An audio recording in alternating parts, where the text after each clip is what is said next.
Ah, okay, good.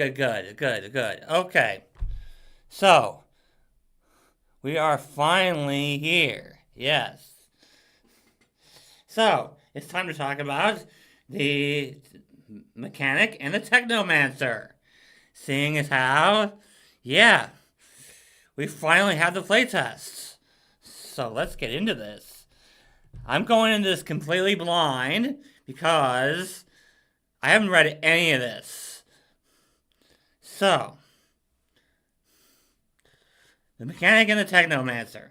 The Technomancer is a versatile martial class that modifies tech gear while commanding a neural network called an exocortex, which allows them to control a robot companion, turret, or explosive mines. Okay.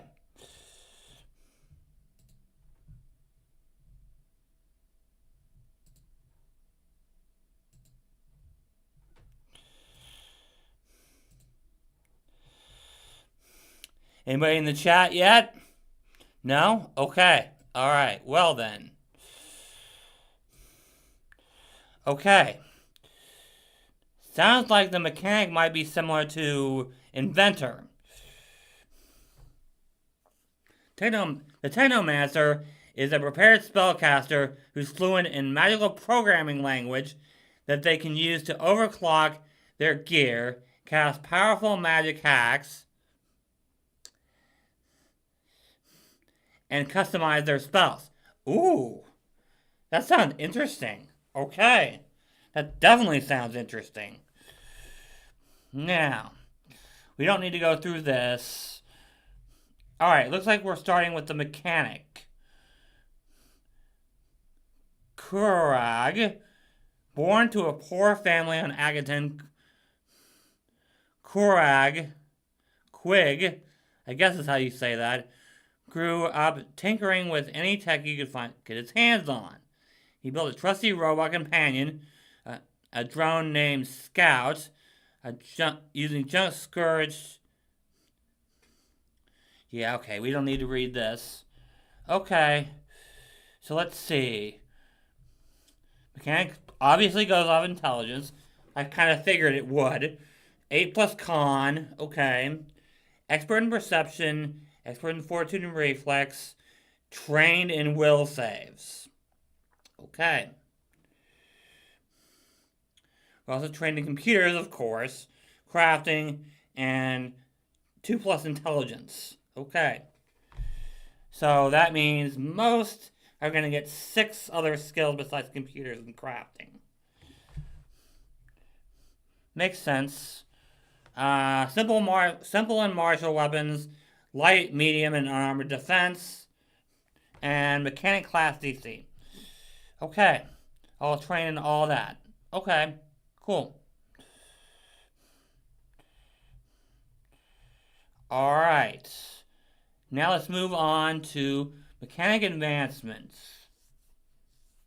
Okay, it looks pretty basic here. Okay, custom rig. That's the first thing that's really new. Specialized toolkit called a custom rig. Your custom rig weighs 1 bulk and counts as a commercial repair toolkit plus any of the following toolkits of your choice: commercial hacking toolkit, commercial infiltrators toolkit, or commercial maker's toolkit. You can use your custom rig with 1 hand if you're wearing it, or 2 hands if you're holding it. Whenever you purchase one of the listed toolkits or a higher grade version of one of the listed toolkits, you can spend 10 minutes integrating that toolkit into your custom rig. If you do, your custom rig gains the properties of the toolkit. This does not increase the bulk of your custom rig. Your custom rig and any integrated tools can't be sold or used by another creature. Okay. Interesting. Okay. So it's basically... Okay. So eventually you can have all these. That's really cool. Yeah. You can have Yeah, okay. Modify. Your custom rig allows you to customize items in your possession on the fly, increasing their effectiveness or versatility for a limited time. You can make such adjustments using the modify action. Okay. So you have to be holding or wearing your custom rig. Using your trusty custom rig, you quickly customize a piece of gear. Interact to draw, retrieve, or swap the item, then add one of the mods listed below to the item. The item remains modded until the start of your next turn, but the effect ends early if you use modify again, or if the item is destroyed or leaves your possession. Okay. When you modify an item, you can apply one of the following effects of your choice. Call it mod, or any mod you know, or any other mod you know. Some mods can only be applied to items of specific types or items with certain traits. These requirements are listed in the parentheses. The selected mods last as long as the item is your modded item. Okay. Let's look at some of these. Big Boom. A grenade or an area weapon. Okay. You know how to cram a lot of explosives and accelerant into a small package. Increase the item's radius by 5 feet. Still nobody in chat. Okay. Well, you did get one view, but not any. Okay. If it's a burst, and its area was 5 feet by 5 feet if it's a cone, or its area by 10 feet if it's a line. Okay.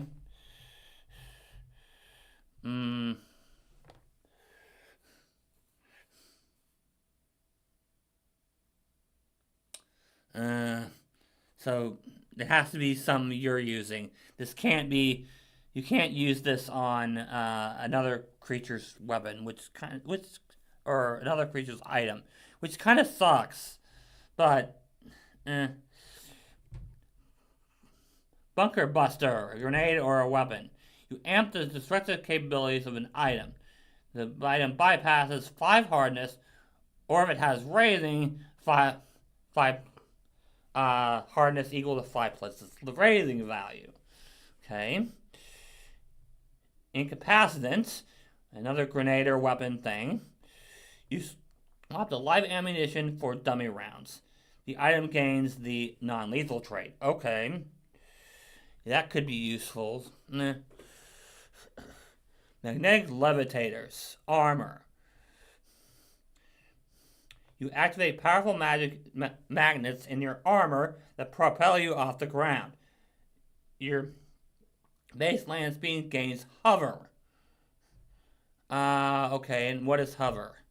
Some creatures have a land speed that represents how fast they can move while hovering within 5 feet of a solid surface.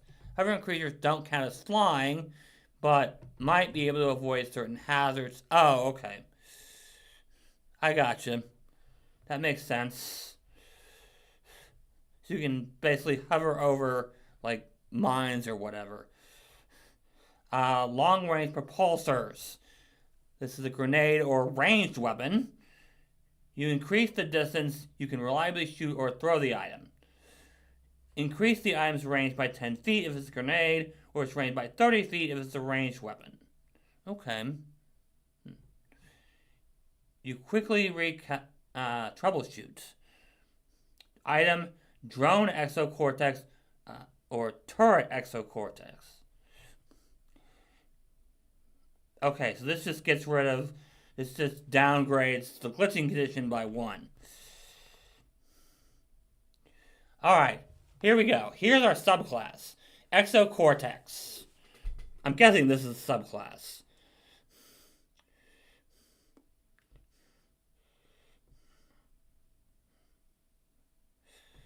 You've constructed a sophisticated program of self-motivated code synchronizing with your brain, which you can use to remotely control a complex device of your own design. This program and its linked device are collectively called an exocortex. At first level, you choose your exocortex. The exocortexes presented in this book include the following: a drone, a network of mines, or a deployable turret. You can modify the exocortex in unique ways. Drone. Okay. Your exocortex connects to a basic robot companion called a drone, which accompanies you on your adventures and follows your neural commands to the best of its abilities.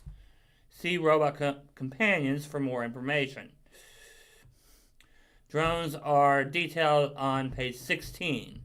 Okay, so that's a while yet. In addition to the customization all robots companions receive, your drone begins with an integrated weapon mount.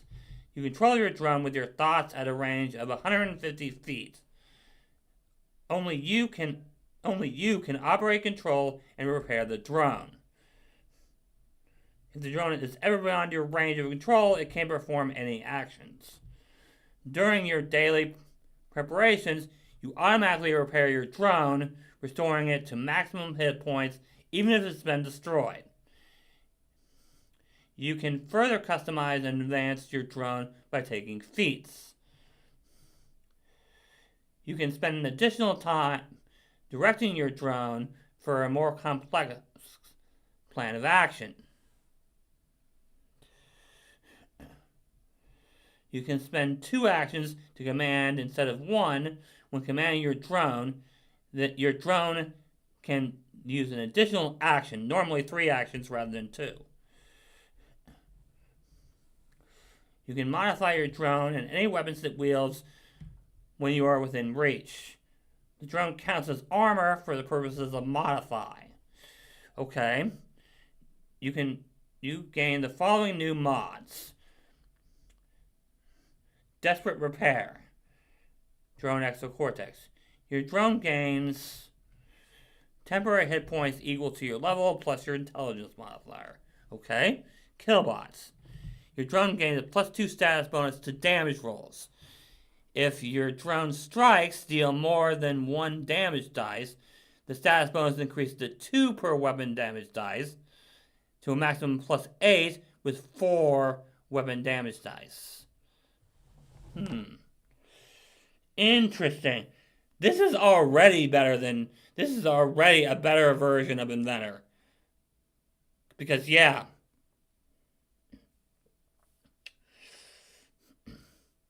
I mean, this is already, wow. Yeah. I mean, 150 feet. When is your drone ever going to be within more than 150 feet away from you? I mean, really? Seriously. 150 feet is insane. Yeah, 150 feet is insane distance. Yeah, there's I can't think of any reason why your drone would need to be more than 150 feet away from you.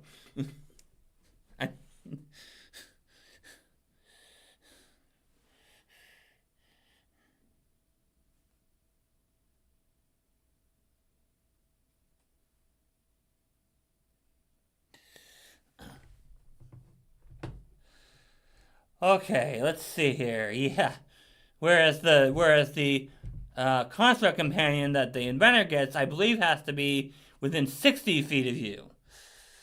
So yeah, this is already a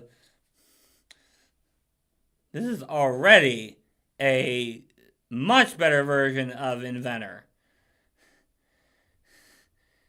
Some talented engineers construct artificial companions that they can remotely command called robot companions.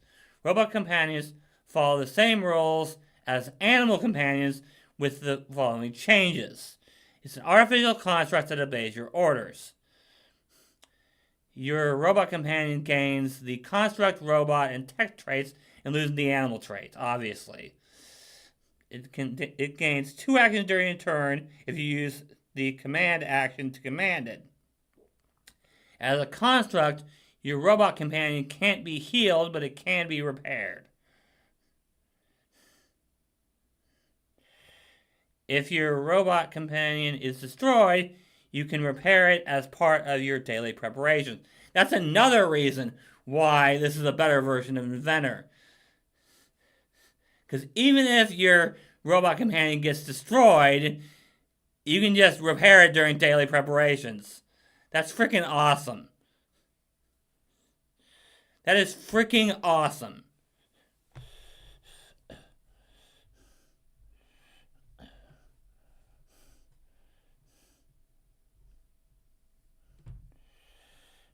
Your robot companion is immune to bleed, death effects, disease, doomed, drained, fatigued, healing, mental, non-lethal attacks, paralyzed, poisoned, sickened, spirit, vitality, and void damage.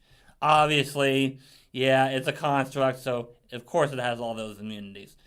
It has weakness to electricity equal to half its level rounded up. Okay, that's a little bit... Ugh. That's a downside. But electricity really isn't all that common, to be honest. At least not in Pathfinder. Don't really know how much it comes up in Starfinder, but in Pathfinder, it's not common at all. Any size increases it would gain as a result of advancement are optional, not mandatory. Okay. Your robot companion begins play with one commercial customization of your choice. It can gain additional customizations through feats. Mechanics have special robot companions called drones. Okay. Yeah. The robot companion is already better than the Inventor robot companion.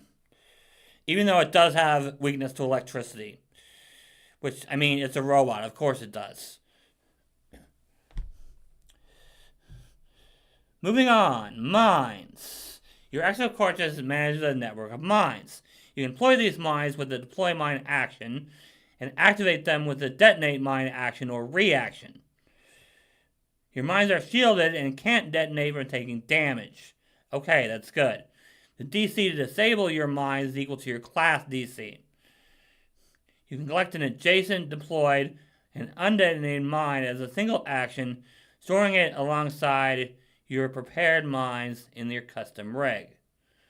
During your daily preparations, you can create a number of mines equal to 2 plus your intelligence. Okay, so 6.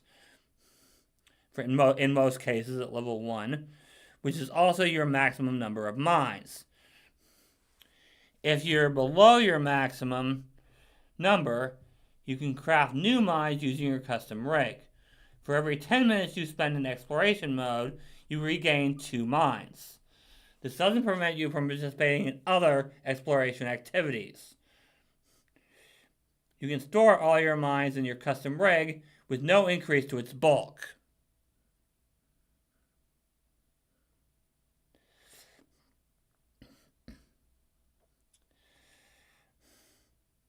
Though your mines are physical objects, they are destroyed if not used by the next time you make your daily preparations. They can't be duplicated or preserved in any way. Okay.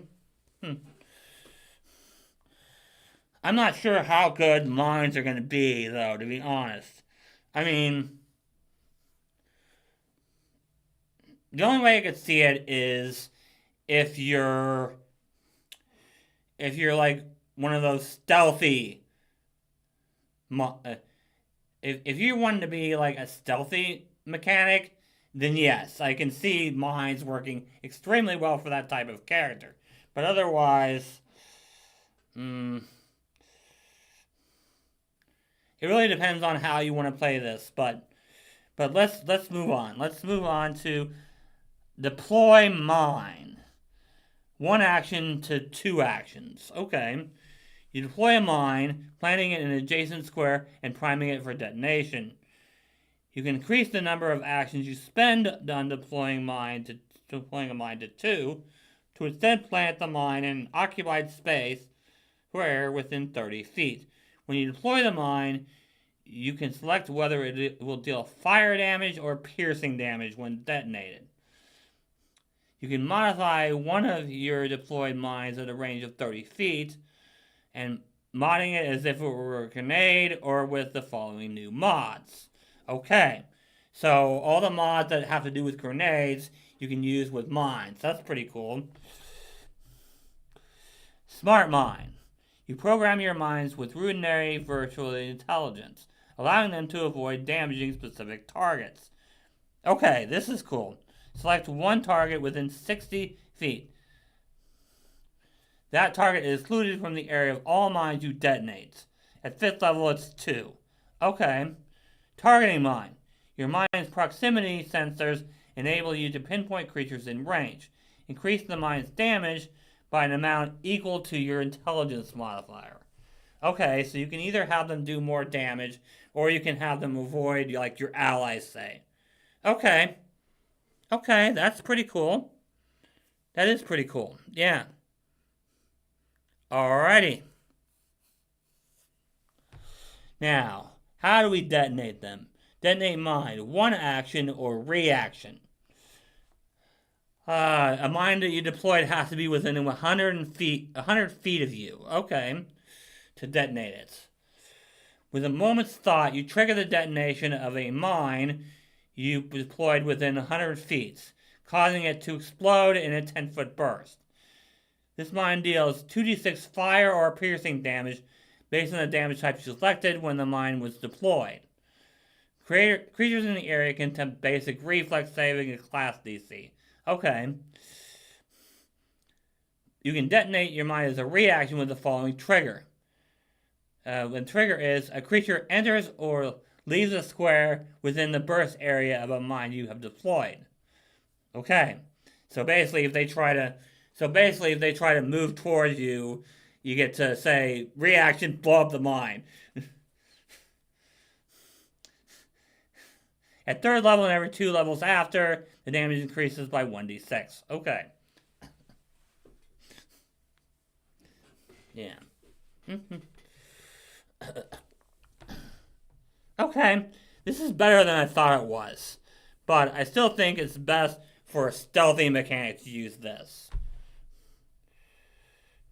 Moving on, we have the turrets. Your exocortex connects to a deployable turret that is easily collapsed and stored in your custom rig when not in use.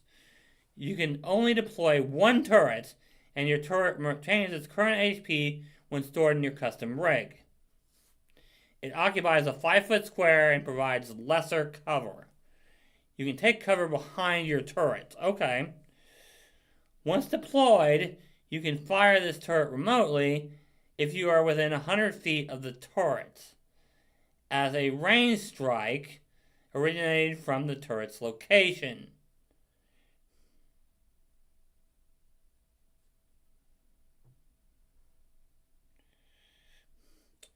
Okay, right. And again, you have to be within 100 feet. Okay. The turret has its own targeting sensors, including dark vision, and doesn't rely on your vision. Okay, that's cool. So, even if you don't have dark vision, then you can still fire this thing. Your turret uses your attack modifier and shares your multiple attack penalty. Okay, of course it does. Your turret is a commercial martial ranged weapon with 2 upgrade slots. You can improve your turret, making it tactical or better, following the typical rules for improving weapons. Okay, so you can upgrade it. Your turret's upgrade slots are located on your custom rig rather than the turret itself, and are automatically remotely installed in any turret you deploy. Your turret has an expend of 0 and does not require ammo. Its level is equal to your level, AC equal to your mechanic class DC, and has hardness equal to half your level rounded up. It has trained proficiency in reflex and fortitude saves, using your intelligence modifier to calculate these bonuses. It has 6 hit points plus the number of hit points equal to 2 plus your intelligence modifier for each level that you have. Its broken threshold is equal to half its total hit points. During your daily preparations, you automatically repair your turret, restoring it to maximum hit points. If your turret is destroyed, the next time you deploy a turret, you deploy a repaired turret with maximum hit points. You can only have one turret deployed at a time. Okay. So basically, it's automatically it's automatically at max hit points every day, and even if it gets destroyed, then you get another one. That's cool. Yeah, I'm already loving this. This is like 10 times better than the Inventor is. Number one, you don't have to worry about your thing blowing up in your friggin' face. At 5th level, your turret's hardness increases to 10.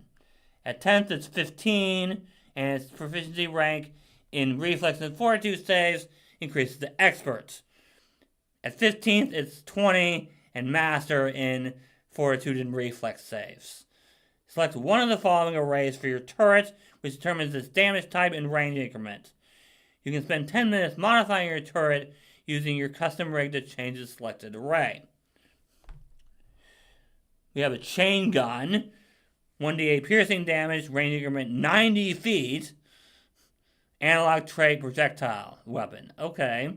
Disintegrator, 1d8 acid damage, 60 feet, the tech trait and the corrosive weapon group. We have it be a laser, range of 60 feet, tech laser weapon group. Thunderclap, 1d8 sonic damage, range 60. Volt thrower, 1d8 electricity damage, range increment 30. Shock weapon, 0 emitter, 1d8 cold damage, range increment 60 feet, tech trait, cryo weapon group. Okay, so you can have it be, wow, okay, so you can have it do a bunch of different types of damage here. And you can spend 10 minutes modifying it to change this. Yeah, I'm already loving the mechanic. I mean, seriously. It's pretty great. Okay. Deploy turrets. Takes one action to do so. You can put it in an unoccupied square within 30 feet and prime it to fire. Or you can collect your turret from an adjacent square and collapse it, returning it to your custom rig for storage. If your turret is reduced to 0 HP, you can collect and redeploy your turret as a 2-action activity to return it to full HP. Okay.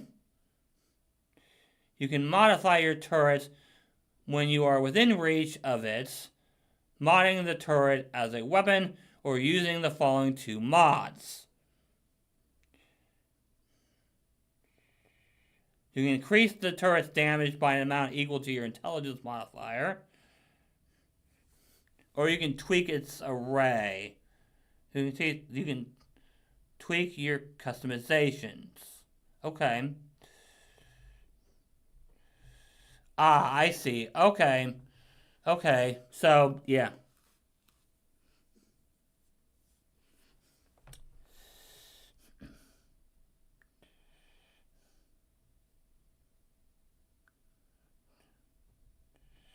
Okay, so that's cool.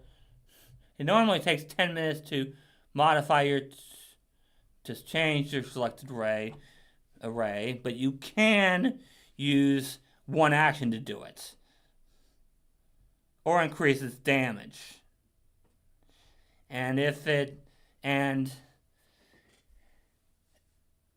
your turret gets destroyed, then you can just use 2 actions to redeploy as a 2-action you can use 2 actions to just redeploy it at full HP. That's, yeah, I'm already loving this. I'm already loving this. Absolutely loving this. Okay. Mechanic feats, skill feats, general feats, skill increases. Mechanics ingenuity. 3rd, 7th, and 15th level additional skill increase you can only apply to computer or crafting. You gain access to an additional skill feat at these levels. These must be for computers or crafting. Okay. So basically, you just automatically become legendary eventually in either computers or crafting, and you get additional skill. That's cool. Okay, so yeah. Mobile Exocortex. This is at 3rd level. Okay. You upgrade your Exocortex, making devices connected to it more mobile or nimble. This effect depends on the Exocortex you selected. If you have a drone, you gain the synchronized step action. If you have a minor turret, you gain the reposition Exocortex action. Okay, let's look at reposition or Exocortex action. A mine or turret you deployed is within 100 feet and you use an action. Okay. You direct your Exocortex to deploy technological legs and move across the battlefield, redeploying to a more tactically sound location. Only one of your deploying mines or turrets strides up to 30 feet as you direct, remain deployed at its due location. Okay. Alright, so you can move your mines or your turrets. That's cool.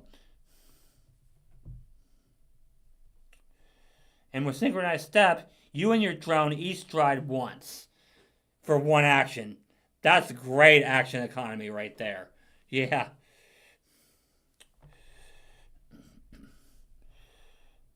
Will expertise. Okay. Ancestry feats. Damage customizations at 5th. Okay. You develop the tools to temporarily transmute energy from one type to another. And you solve complex calculations required to add versatility to your physical attacks. Add the following mods to the list of options you can select with Modify. Energy versatility. It's a grenade or a weapon that deals energy damage. So, okay. So this also works on mines. You add a custom energy converter to the item. The item deals one of the following damage types rather than its typical type. Acid, cold, electricity, fire, or sonic. Okay. And then we have physical versatility. You modify the item's structure, changing its destructive potential. The item does one of the following damage types rather than its typical type. Bludgeoning, piercing, or slashing. Okay. So this just lets you do all kinds of different damage types. That's pretty cool. Yeah. This kind of reminds me of a combination of Inventor and Alchemist. Yeah. Yeah, which is very cool. Yeah, very, very cool. Mechanic weapon expertise. Okay, that's just basically, yeah, okay. Mechanics reflexes, that's master and reflex saves. Alright, still nobody in chat. Alright, well, yeah, I don't have many people in this, on this channel yet, so it makes sense. Weapon specialization. Mechanic Class DC to Experts, Remote Mods. You can now modify your exocortex up to 30 feet more away. If you're within reach, if you must be within reach of your exocortex to modify it, this increases the range to 30 feet. To 30 feet. Okay. Medium armor expertise. Okay, that's pretty basic. Perception mastery. Obviously, we know what that does. Enduring mods. Each day, pick one mod you know to apply to an item during daily preparations. This mod doesn't count towards your limit. The selected mod lasts for 24 hours or until dismissed. Okay. That's cool.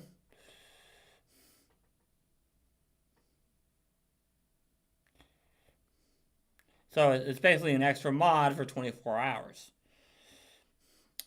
Impressive endurance, also at 13th. Oh, that's just fortitude states to master. Okay. Mechanic weapon mastery, we know what that does. Manifold mods at 15th. We get 2 mods instead of 1. Greater weapon specialization, pretty basic. Critical eye, that's perception to legendary. Mechanical mastery, class DC to master. Instant mods. Modify as a free action rather than a single action. Cool. Medium armor mastery. Alright. Okay. Now we get into mechanic feats. Commercial customization.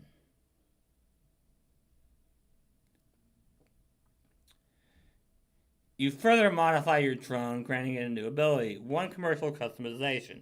Okay. And you can select it 3 times. Cool. Okay. Your mines explode in a cloud of shrapnel that shreds through a creature's weakest points to cause lasting harm. Add your intelligence modifier to your mine's damage. A creature that critically fails its saving throw against one of your mines is additionally dealt persistent damage equal to your intelligence modifier. If your mine dealt physical damage, this is persistent bleed damage.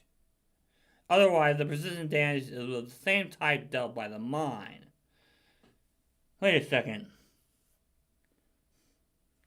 Does this mean you can add your intelligence modifier more than once to the damage on a mine? If so, that's pretty amazing, actually.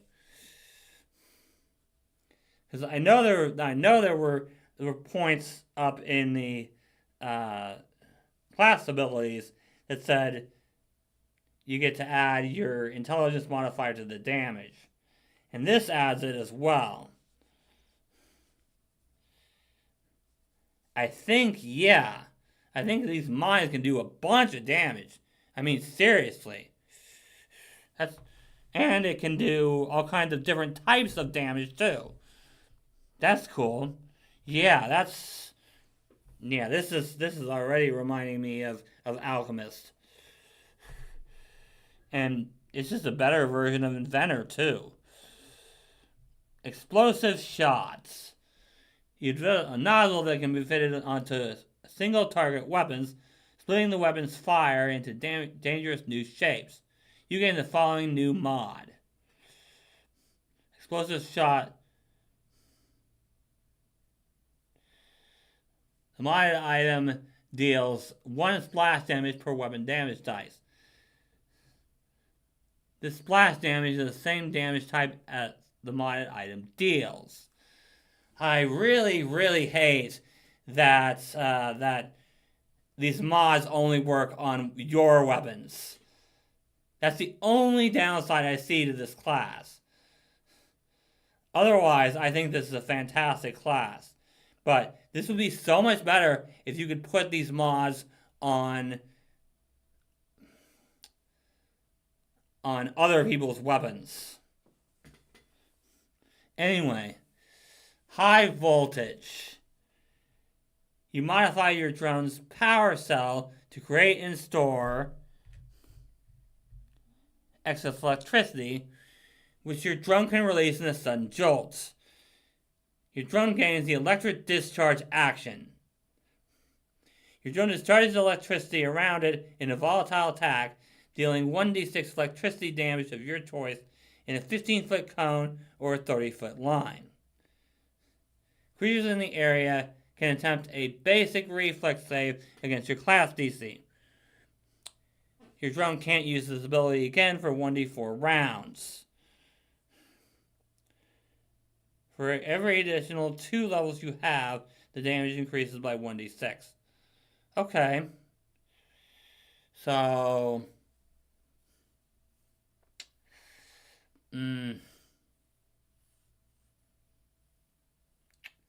This is good for when your drone is like really far away from you, but still close enough. Because you can have your drone work up to 150 feet away from you. That is an insane amount. So you can send your drone ahead and then have it do this if it runs into enemies. Because then there's like no chance it's going to hit any of your allies. That's cool. Plus it's a 15-foot cone or a 30-foot line. So even if allies are around, you can still just basically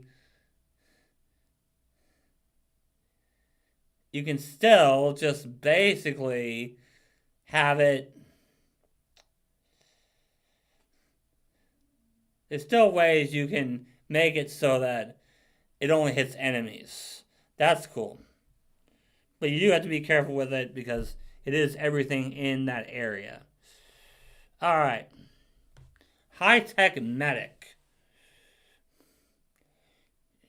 You know the galaxy is a dangerous place, and you've made a few technological breakthroughs to make the most of limited medical supplies. You can store 3 items with a healing trait in your custom rig. You get the following new mods. You disassemble the item to deliver a powerful dose of analgesics. I think that's how you say that. If a targeted creature has a clumsy or a sickening condition, the item decreases that value of that condition by 1. At 6, you can choose to suppress persistent damage until the beginning of your next turn. At 12, you can choose to grant the target fast healing equal to your intelligence modifier until the beginning of your next turn. Interesting. Okay. So this is decent. Not horrible, but also not great. Yeah. That sickening condition can really help, though. Alright. And next we have Healbot, for if you have a drone. That's just you have an item. Okay. Heal drone. You command your exocortex to deliver stored medication to a nearby ally. Your drone administers the item as an action with the manipulate trait. Healing items administered in this way heal an additional amount of hit points equal to your intelligence modifier or half the item's level, whichever is higher.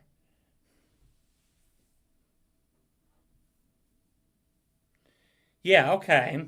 So, this just makes...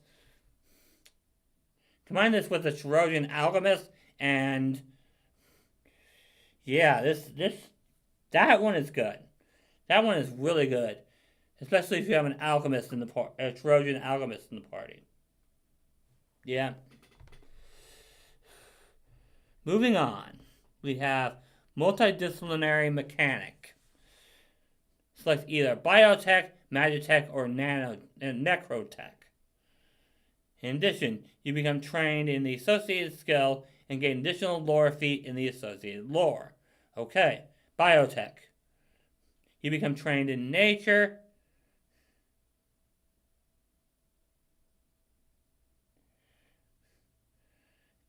and additional lore for biotech lore. Okay. Magitech, Arcana, and Magitech lore. Okay. Necro, become trained in religion. Necrograph lore. Okay.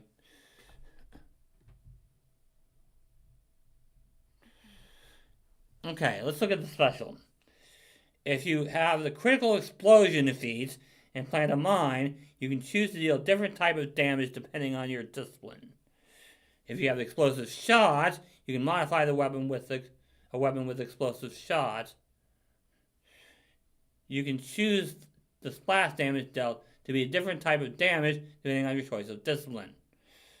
Biotech deals acid damage, Magitech deals force damage, and Necrotech deals void damage.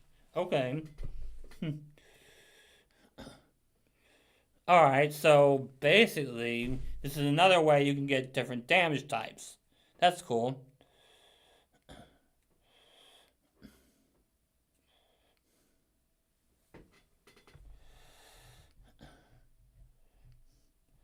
Shielded turrets.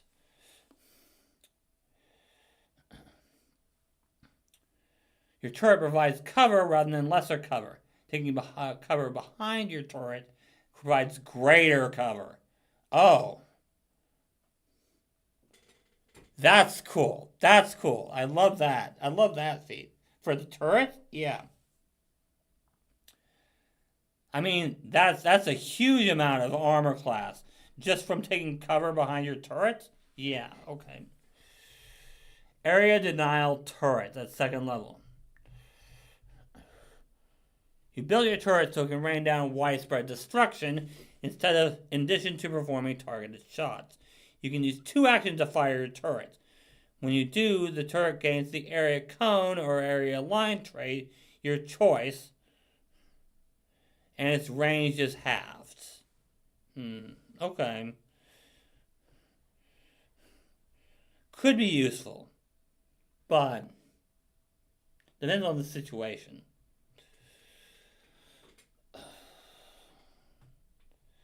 Biometric Assessor. Okay, another level 2 feat. You gain the following mod. You modify your weapon to take a genetic sample upon contact, which you can rapidly compare to the database using your exocortex. When the modded weapon successfully deals damage to a creature, you can immediately recall knowledge about the target as a free action, with a +1 bonus for that skill check. If you're untrained in the skill, you would roll for this recall knowledge. You roll the check as if you were trained in that skill. Oh, wow. Okay. So this is just a free recall knowledge with a +1 bonus, even if you're untrained in the skill. That's freaking awesome. Yeah. I love that feat. I love that feat a lot.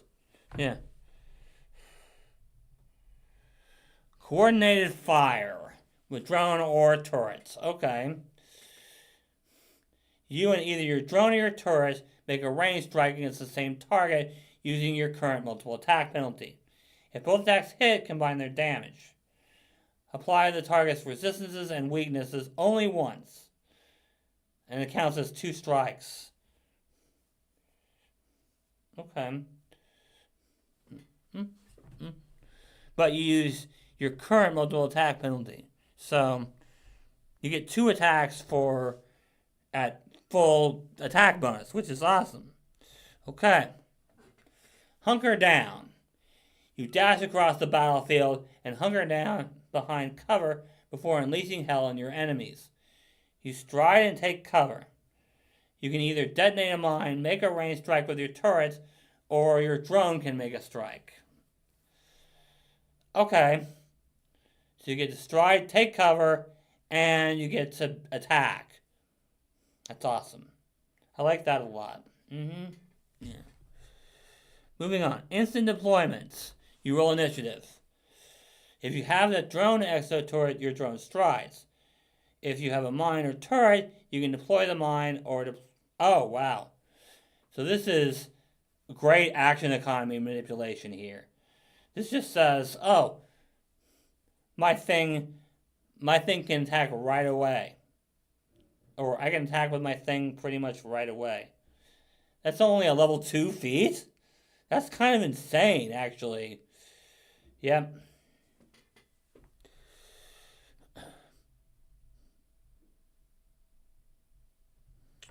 Mobile deployment. Mine or turret, okay.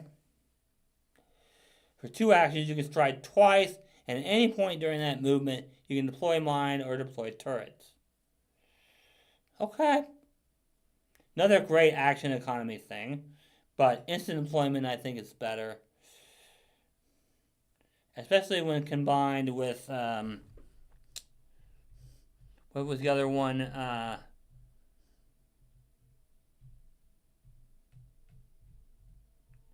I think there was a feat that let you, or it might have been a mod that let you, yeah, I think it was a mod that let you move it. Yeah, I think it's great with that mod.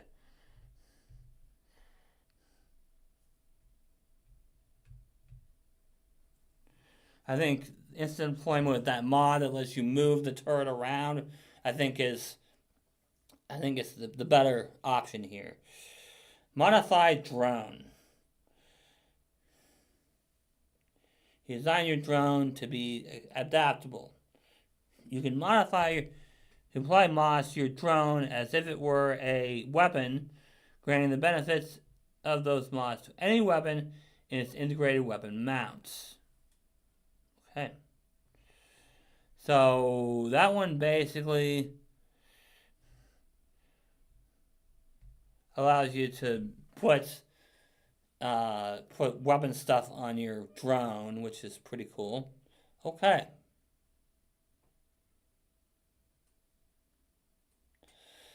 Let's move on to remote operation. You can use a hacking toolkit to operate a vehicle, and you don't need to be inside the vehicle to drive it. You can remotely operate a vehicle or other machine you can see within 30 feet at the GM's discretion. Okay. 30 feet isn't that. So if you can hack into something, you can use it remotely. You don't even need to be inside a vehicle to drive it. But it does have to be within 30 feet of you, which is honestly not that much of a. It's not that great when it comes to distance. That's the only thing I see. That's the only problem I see with that.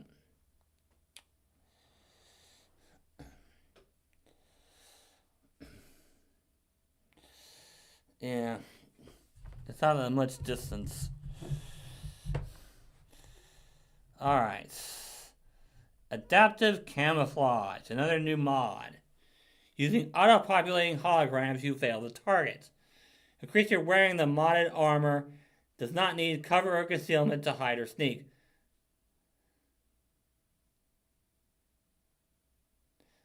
Huh. This one sounds like you might be able to put it on somebody else. If so, that'd be awesome. But I do think the best way to use the mines is with a stealthy mechanic. Moving on, we have concentrated explosion, another mod. You pack an extra explosives into the grenade's casing. The item's area is halved, but it deals 1 additional die of damage. Okay. Oh, well, that's another thing you can put on a mine. Okay. Double detonation mine. Okay. Oh, this allows you to detonate mines twice for 1 action. Yeah. Okay. Gravitic mines. Again, this is another mine thing. Choose one of the following effects for the mine when you deploy it.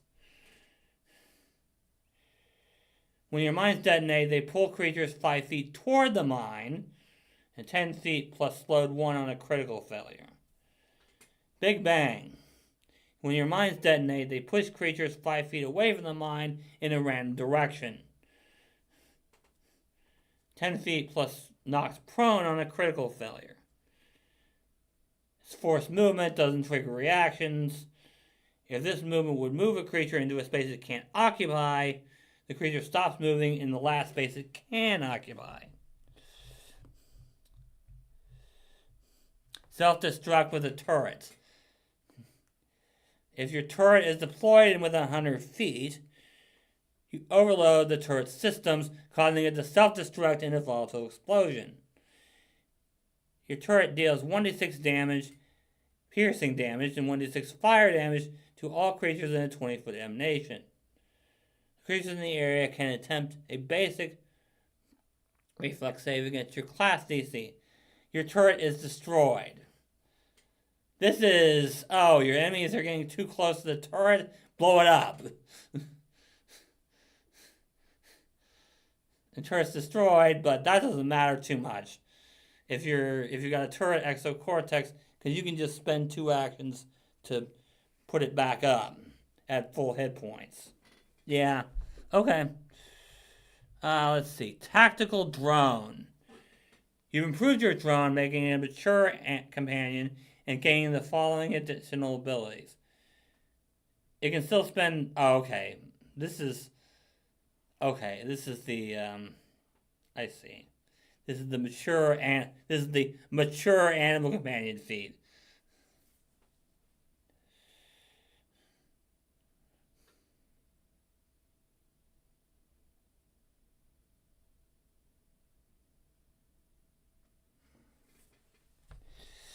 Yeah. Okay. Auto target, drone or turrets.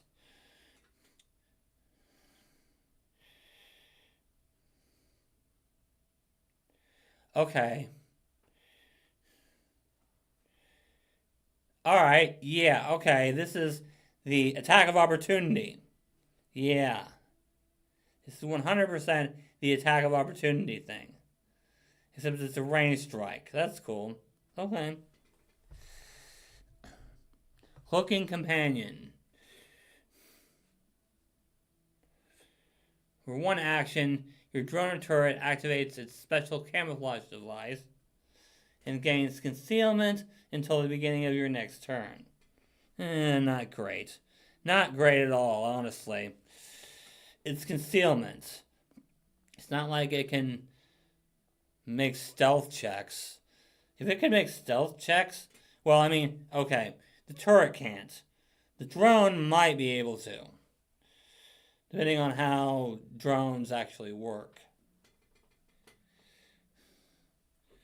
Defensive programming for your drone. Your drone gains a covering posture action. Your drone enters a defensive stance and shields nearby allies from harm, and it remains ready to adjust its position to maintain this protection. All allies that remain adjacent to the drone gain lesser cover until the start of your next turn. Okay. That is a great teamwork feat right there. Especially for Starfinder.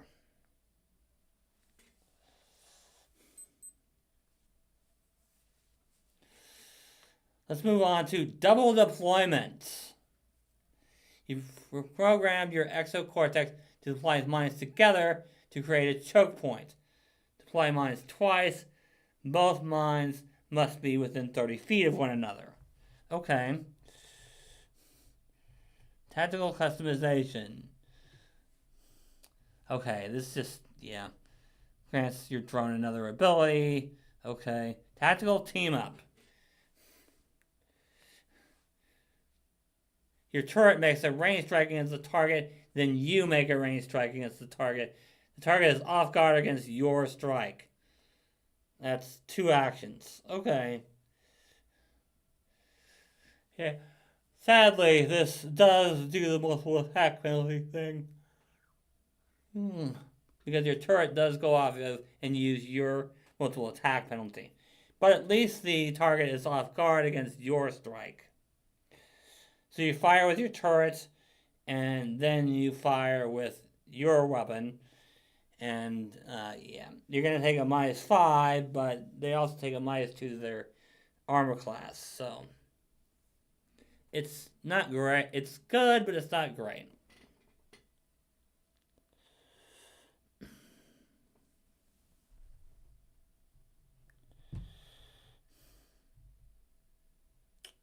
Moving on. Activate targeting system. Okay.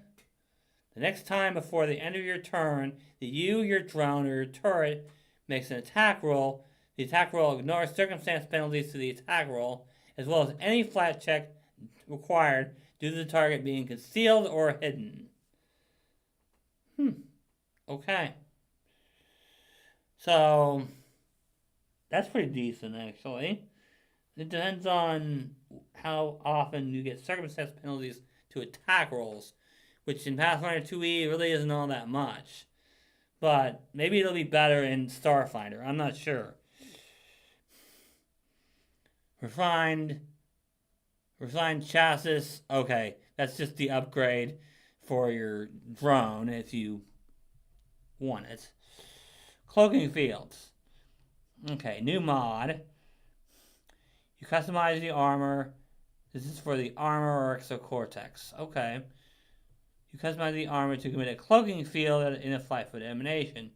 All creatures in the cloaking field become concealed, and those outside become concealed to those within. You and your drone, if applicable, can see through the cloaking field unhindered. Okay. Expansive array. You design additional custom arrays for your turret.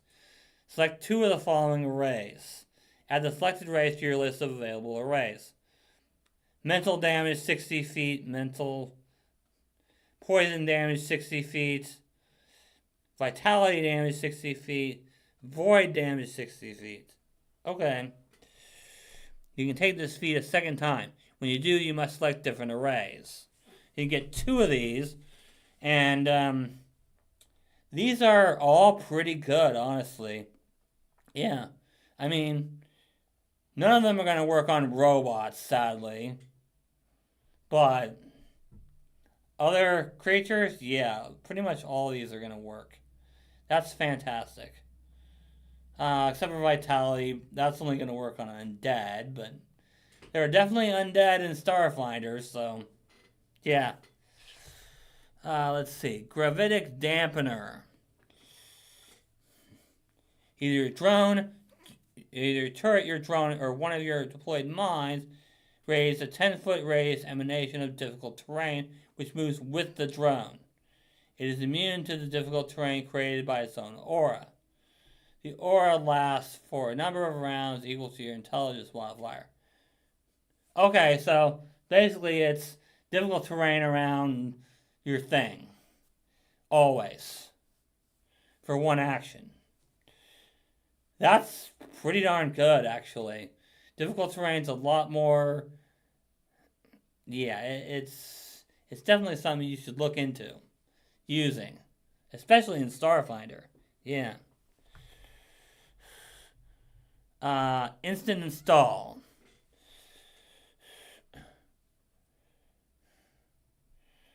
If you use your custom rig to install upgrade rather than a repair toolkit, you can install upgrade as a single action.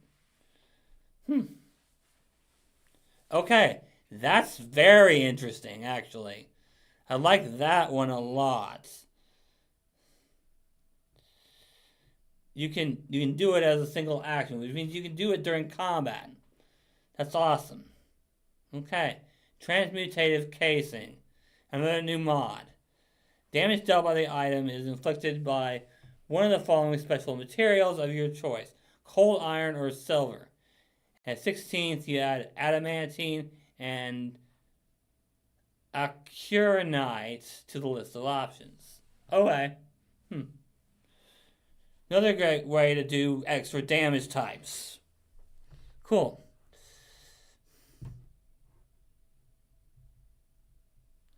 Advanced customization. Okay, that's another customization for your drone. All right. Energy expulsion requires your turret. You've customized your turret to fire explosive blasts. Make a range strike with your turrets. On a hit, additional energy from this shot is expelled around your turret, dealing damage to creatures of your choice in a 10-foot emanation around your turret, or in a 15-foot cone from your turret. All creatures in the area take damage equal to your turret's range strike with a basic reflex save against your mechanic class DC. Yeah, okay. So you get to hit someone far away, and you get to hit all enemies around your turret.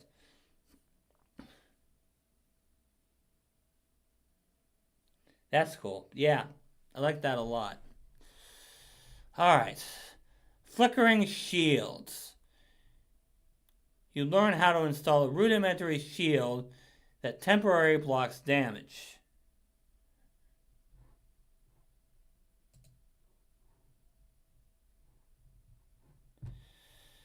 You gain the following new mod. Okay, new mod. Which is a temporary shield that protects its wearer from harm. The creature wearing the modded armor gains temporary hit points equal to 5 plus your intelligence modifier and regains hit points equal to your intelligence modifier for every round the shield is active. The flickering shield lasts for 1 minute until dismissed. The modded item and the exocortex then becomes temporarily immune to your flickering shield mod for 10 minutes. When you deploy a mine, you can choose to make the deployed mine a proximity alert mine. If you do, the mine automatically detonates when a creature enters or leaves a square within the burst area of the mine. This does not take an action, and you can't choose to delay the mine's detonation when it would trigger. Okay, so this is basically... It just goes off whenever somebody moves.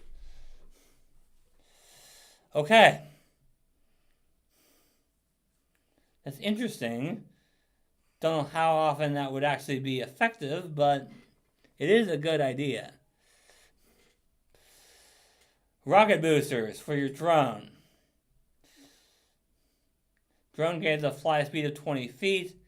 Additionally, it gains the activate thrusters action. 2 actions, once per 10 minutes. Your drone strides twice, moving through the spaces of any creatures in the way, dealing them 5d6 bludgeoning damage with a basic reflex save against your class DC. A creature that critically fails a saving throw is additionally knocked prone. The drone's movement doesn't trigger reactions, and this goes up by 1d6 every 2 levels.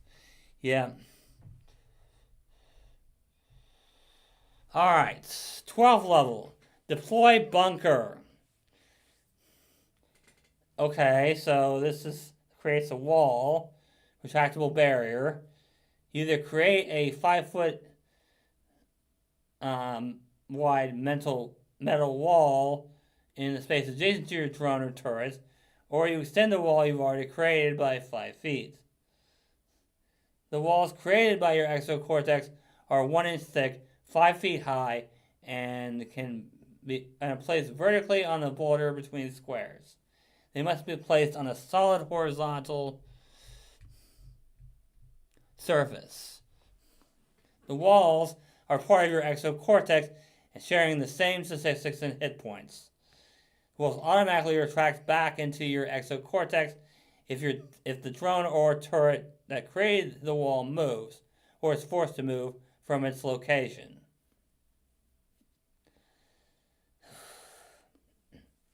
Your devices can emit a disrupting pulse that causes tech to malfunction. New mod. Glitch pulse. Strikes from a modded exocortex or weapon disrupt technology. On a hit, strikes cause a random tech item held by the target to gain the glitching 3 condition for 1 round.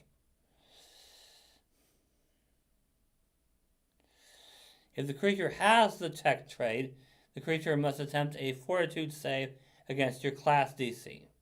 On a critical success, they're immune to glitch pulls for 24 hours. On a success, no effect. On a failure, glitching 3 for 1 round. Critical failure, glitching 3 for 1 minute.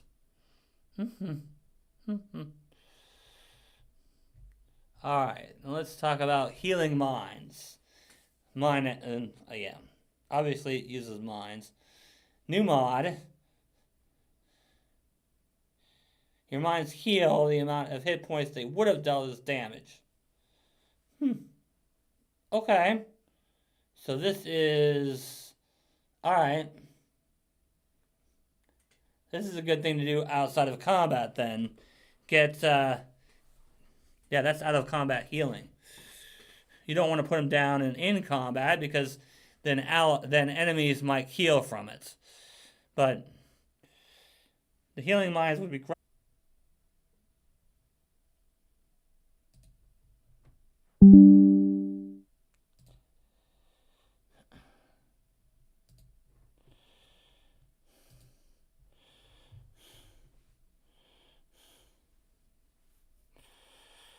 Okay, sorry about that, guys. I don't know what happened there, but OBS got, yeah. Anyway, okay. Shockwave Pulse, another new mod. The item releases a pulse of force upon use. The item releases a pulse of force, If the item has the area trait, all creatures who fail their save against the item are additionally knocked prone. Otherwise, a creature damaged by the item is knocked prone unless they succeed at a fortitude save against your class DC. Okay. So this is something you can put on a mind too. And prone is pretty nice. It's not as good in Starfinder, though, because everything is ranged. So if they're prone, they can use it to get a +4 to their armor class against ranged attacks, which isn't that great. Okay. Spinning Blades. You can spin around while attacking with integrated weapons. Spin to win action. 2 actions. Your drone reconfigures itself into a gyroscope and spins around, colliding with anything in range. Your drone deals its melee strike damage to all creatures in a 20-foot emanation. With a basic reflex. Basically whirlwind attack from your drone. Except it uses reflex save and not AC. But that's still pretty good. Yeah. It's decent. Moving on. Advanced drone becomes an advanced companion. Your drone does.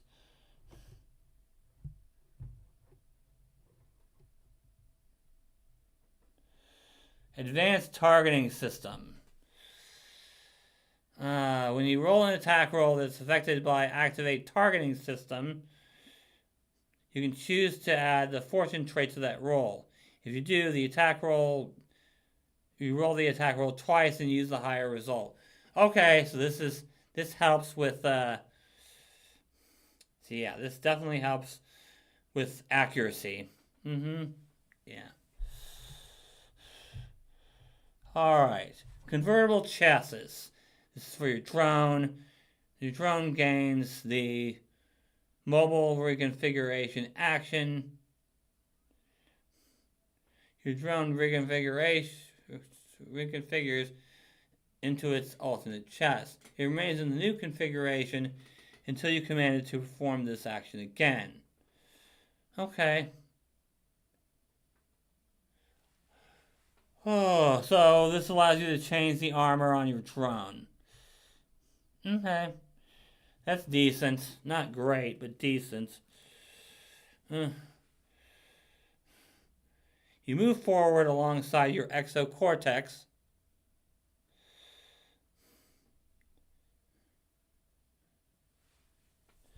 Oh, I see we finally have a concurrent viewer.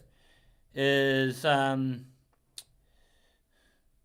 is anybody in the chat? No? Okay. If you have a drone, you synchronize step. If you have a turret, you stride and reposition exocortex. If you end this movement adjacent to your drone or turret, you can make a range strike and then take cover behind your drone or turret. Mm-hmm. Good action economy. Great action economy, actually. Yeah. Mm-hmm. Because you get to use your synchronized step or reposition exocortex, and then make a range strike and take cover, all for 2 actions. That's fantastic. You basically get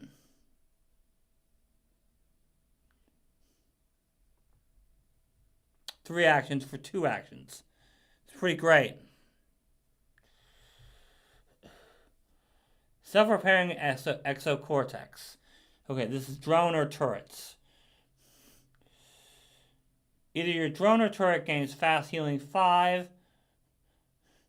If it takes electricity damage, this fast healing deactivates until the end of your next turn. Okay, so this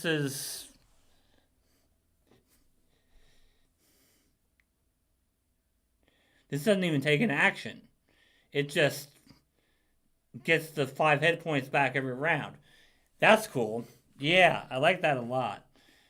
But this is basically regeneration. So yeah, if it takes its electricity weakness, then the fast healing goes away. So good, but not great. Superior customization. Okay, that's pretty basic. Just yeah, another customization for your drone. Terraforming mines. You need gravitic mines for this.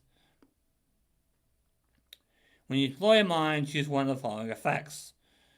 When your mines detonate, they push creatures 5 feet away from the mine in a random direction. Plus 10 feet plus knock prone on a critical failure. And gravity field. When your mines detonate, the area affected by the explosion becomes your choice of high gravity, low gravity, normal gravity, or 0 gravity for 1 minute. Okay. Well, alright. So, this is where the types of gravity come in. Okay. In high gravity, it's normal gravity. The bulk of all creatures and objects is doubled, meaning creatures accumulated to normal gravity can only carry half as much. Creatures used to normal gravity move at half speed and can jump only half as high and far. Physical ranged attacks are impossible beyond the 3rd range increment instead of the 6th. Creatures that fail in high gravity fall take bludgeoning damage equal to the distance they fell. At low gravity, it's basically, yeah, okay. With low gravity, it's the exact opposite. Normal gravity is normal gravity.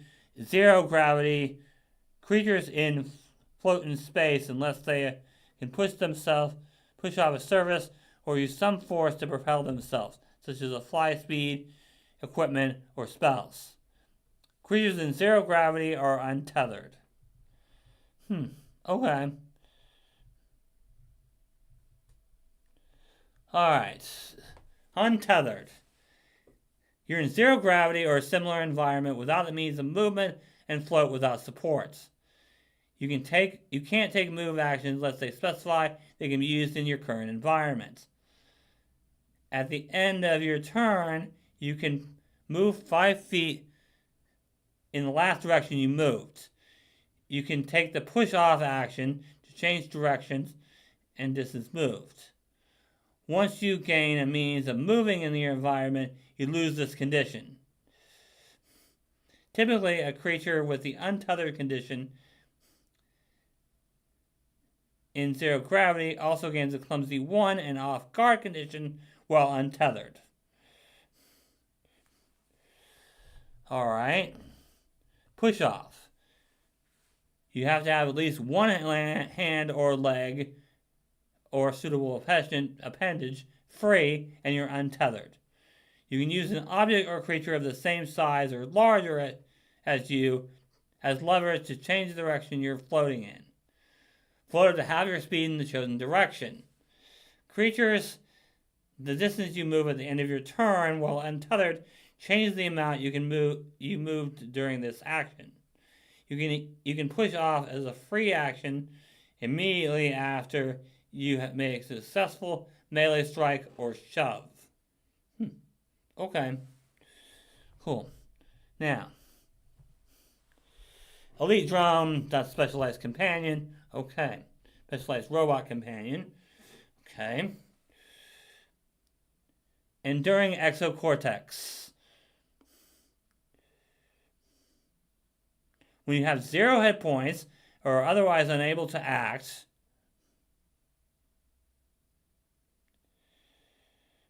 your exocortex remains functional and can take 3 actions per round on your turn. The exocortex can act while you're dying or unconscious, but it ceases to function if you are dead. Makes sense. Okay. Permanent mod.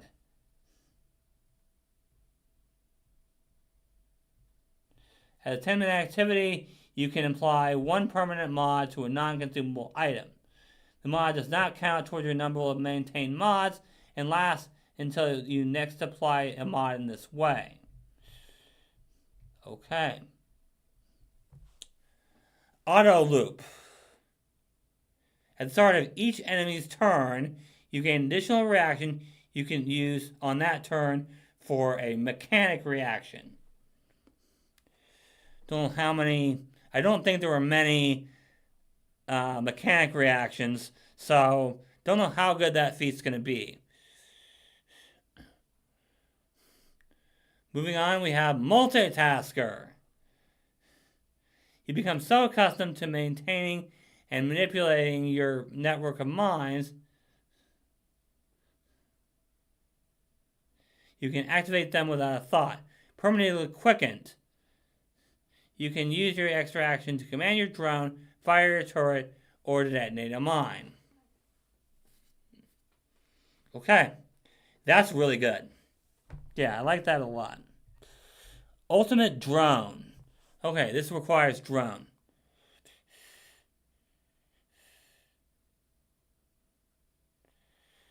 Your drone becomes a creature with a tech trait that has a free will, but otherwise uses its companion statistics.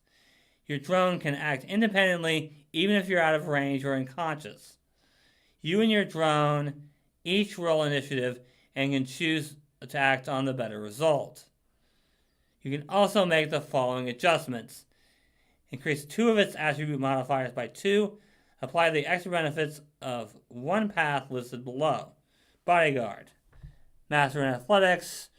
Strength and Con increased by 1. Its proficiency rank for unarmed attacks and integrated weapons increases to Master, and it gains additional integrated weapon.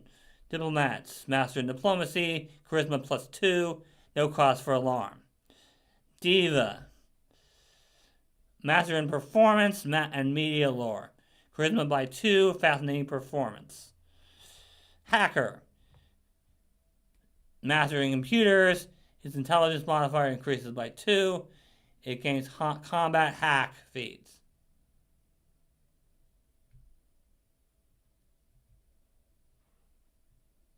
Nurse. Master in medicine. Wisdom modifier increases by 2. Battle medicine. I love this feat right here. Yeah. Oh my god. I thought the drum was good, but this makes the drum like significantly better.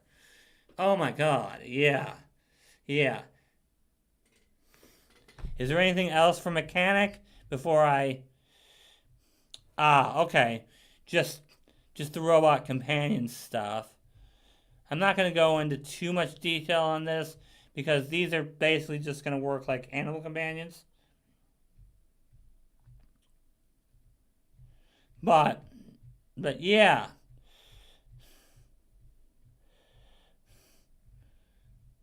But yeah, oh my god, this is just a better version of the freaking inventor.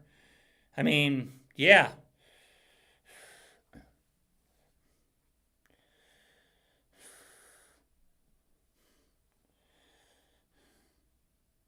But yeah, I'm not going to go into too much detail on these.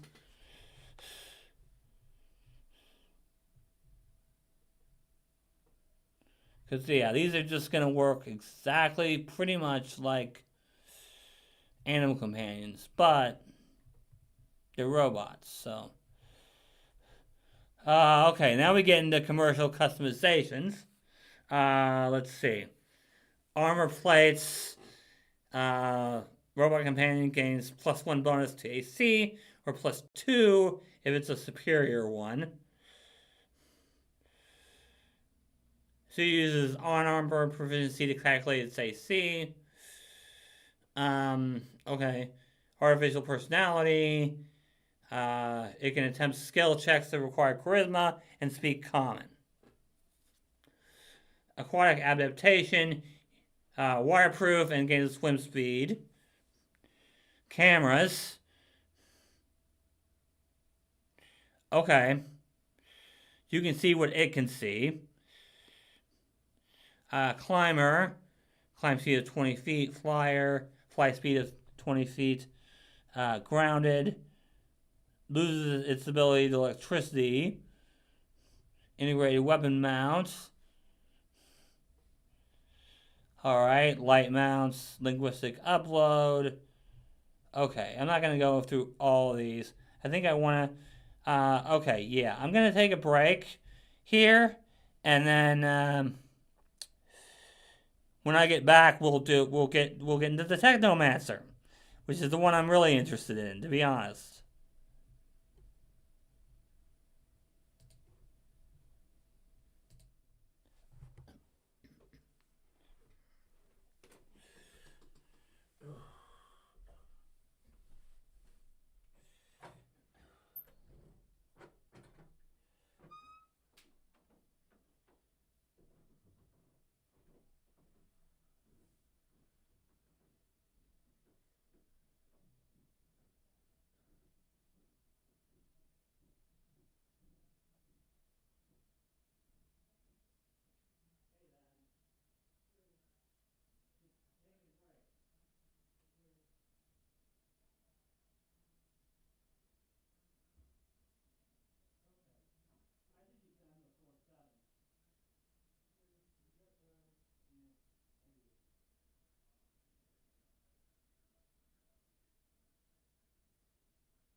Okay.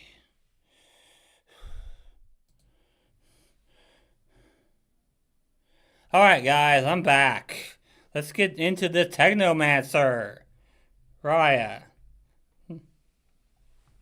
Okay. Another intelligence-based class. 6 plus intelligence. 6 plus con modifier for damage. For hit points, excuse me. And, yeah.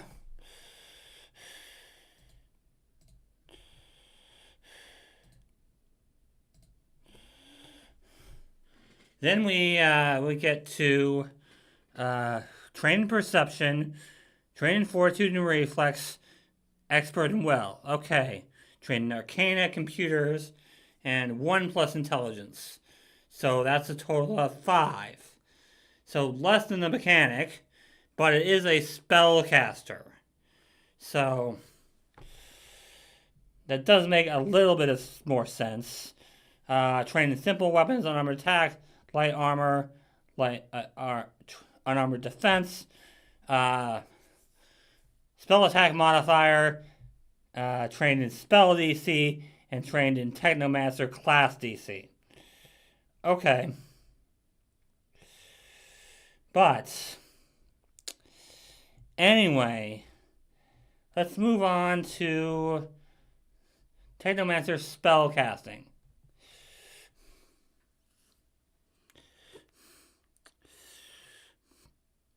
Okay. As a Technomancer, when you cast spells, you use specific arcane gestures, rapid typing, or vertical passphrases to hack magic, often manifesting arcane runes around your tech gear when you use to channel your magic power. At first level, you can pair up to 2 first-rank spells and 5 cantrips from the spells in your spell database. Prepared spells remain available to you until you cast them or until you prepare your spells again. The number of spells you can prepare is called your spell slots. As you increase in level okay. Some of your spells require you to attempt, okay. This is all basic spellcasting stuff. Basic heightening stuff. Basic cantrip stuff. Okay. Let's see here. Your spell database is a technological object that contains a personalized digital database of every spell you know how to cast. You start with a spell database, which you receive for free, and must study each day to prepare your spells. Basically a spell book. Your spells database's form and name are up to you. It might be a comm unit, a data pad, lens integrated into your prosthetic eye, and so on. If it's ever damaged, destroyed, or stolen, it loses its magic, and you can download your spell database into another technological device as a 10-minute activity. Okay. So 10 arcane cantrips and 5 first-rank arcane spells. You can choose these from the common spells on the arcane spell list or from other arcane spells you gain access to. You also add 1 first-rank spell from your programming language. That must be your subclass. Each time you gain a level, you add 2 arcane spells to your spell database. And any spell rank for which you have spell slots chosen from common spells of your tradition or others you gain access and learn via Learn a Spell. When you gain spell slots of a new rank, you can also add additional spells from your programming language to your database. Yeah, okay. Magic hacks are focus spells. Okay. We don't need to read this because this is all basic focus spell stuff. Yeah. Each Technomancer specializes in combining the programming language of a specific variety of equipment with their arcane magic. Choose a programming language from the options on page 24. Okay, so that's in a couple pages here. Your programming language determines the bonus spell-shaped feat you gain at first level and the focus spell you learn at first level. The bonus spells you learn that constitute your spell cache, and the bonuses you gain for using overclocked gear and your bonus spell-shaped feat. Okay, so you get a bonus spell-shaped feat. That's cool. Spell cache. You create a magical shorthand for your favorite spells that make them easier to cast. You automatically add spells to your cache from your programming language as soon as you can cast spells of the appropriate rank.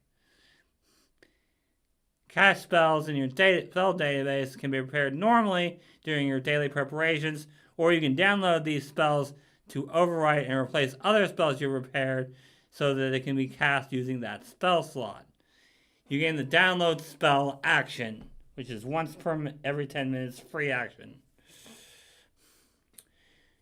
You overwrite one of your prepared spells with one of the spells in your spell cache of the same rank or lower. Select one of your prepared non-cantrip spells that has not been expended. The spell slot is emptied and one of your cache spells is instantly prepared in its place, heightening to the slot it fills. Okay.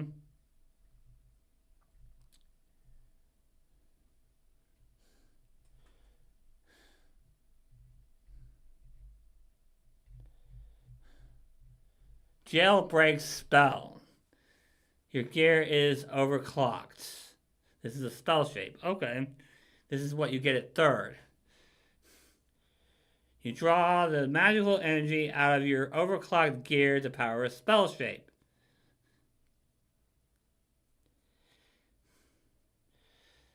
You can apply a Technomancer spell shape to the effects of the next spell you cast this turn without spending an extra action.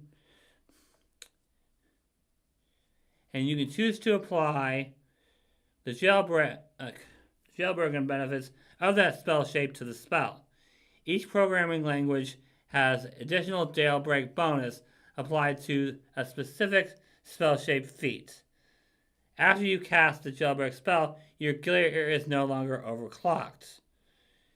You must still spend a focus point to use jailbreak spell to cast a magic hack with the spell shape trait. Okay. Let's see. Overclocked gear. Overclocked gear benefits from a special bonus based on your programming language. Okay. Jailbreak. You can apply the additional jailbreak effects of a spell shape feat chosen when you use jailbreak spell. This is always optional and might not apply to every spell compatible with spell shape. Each programming language has its own jailbreak bonus applied to the spell shape feat it gains as a bonus feat at the first level, in addition to its normal jailbreak bonus. Spell shape. Okay, we know how spell shapes work. Okay. Overclock gear. You can unleash the true potential of your tech gear by powering it with raw energy. You gain the overclock gear action. Your most recent action this turn was to cast a non-cantrip spell. Okay. You siphon residual magic energy to unlock the full potential of your equipment. After casting a spell, one item you hold, wield, wear, or a tech minion you are commanding, depending on your programming language, becomes overclocked for 1 minute. You can only have one overclocked gear at a time. If you attempt to overclock a different piece of gear, any gear you have overclocked is no longer overclocked. As long as your gear is overclocked, you gain the benefits of your programming language. This is overclock boost. Okay. Skill feats, Technomancer feats, general feats. Okay. Skill increases, ancestry feats. Reflex expert at 5th. Expert spellcaster at 7th. Fortitude to expert at 9th. Perception to expert at 11th. With an expertise. Unarmored defense for expert at level 13. Weapon specialization. Master spellcaster. Prestigious will. Master and will saves. Administer privileges. Oh, this is the 10th rank spell slots. Okay. Soul attack modifier to legendary. Okay. Now we get into the programming languages.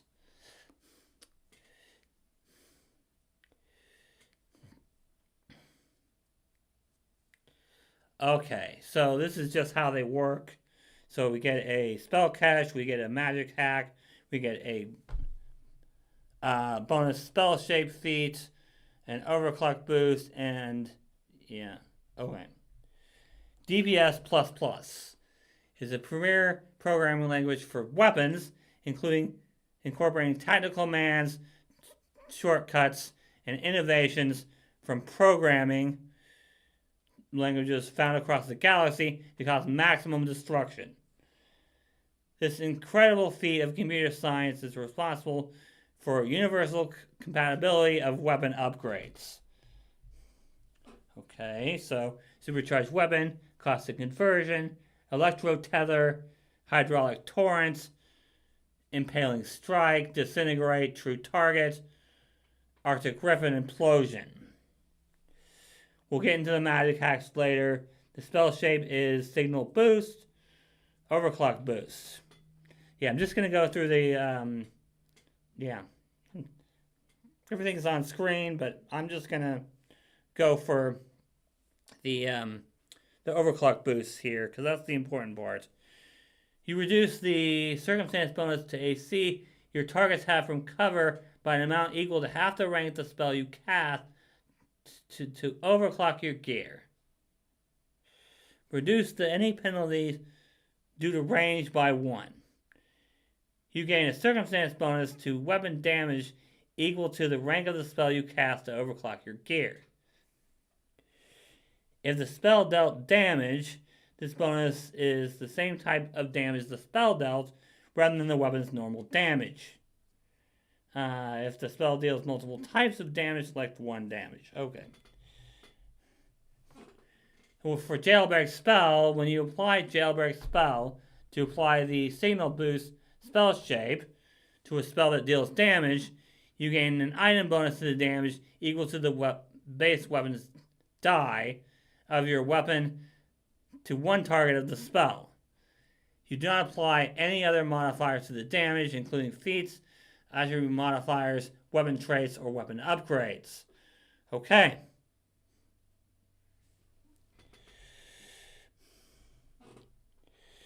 Okay, so this is, Fort Run is the protection one. Overclock boost for armor. You gain a +1 circumstance bonus to your AC until the beginning of your next turn. Each time a hostile creature touches or damages you with an unarmed melee attack or a non-reach melee weapon, it takes force damage equal to the rank of the spell you cast to overclock your gear. If the spell dealt damage, this damage is the same type as the spell. If it's multiple, then select 1. Okay.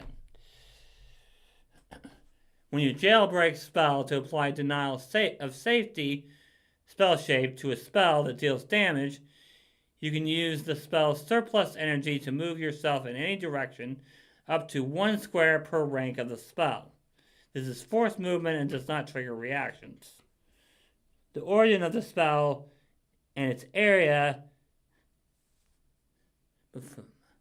are selected before you move. This ability moves you out of the spell's area. You are not affected by the spell. Servo Shell.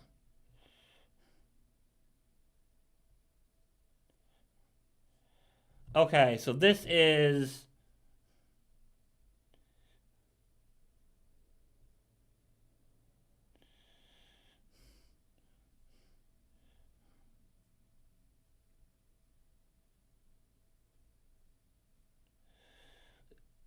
you're using drones here. Okay. Incognito spell for the spell shape. Okay, this is the minion one. Okay. Whenever you command an overclocked minion, you can additionally sustain a spell as a free action. Okay, that's cool. Jailbreak spell shape. When you use jailbreak spell shape using incognito spell shape, your spell manifests from one of your minions instead of yourself. Use the minion space to determine the spell's source, range, area of effect, but line of sight and line of effect must be met from both you and your minion when the spell is cast. If the spell has a range of touch, you can have your minion deliver the spell to a creature within the reach. If you use incognito spell to demoralize, you can choose a creature within range of the minion instead of yourself, but use your bonus and all modifiers to intimidation. Okay. Viper. Hybrid items, especially spell chips and spell gems. Okay.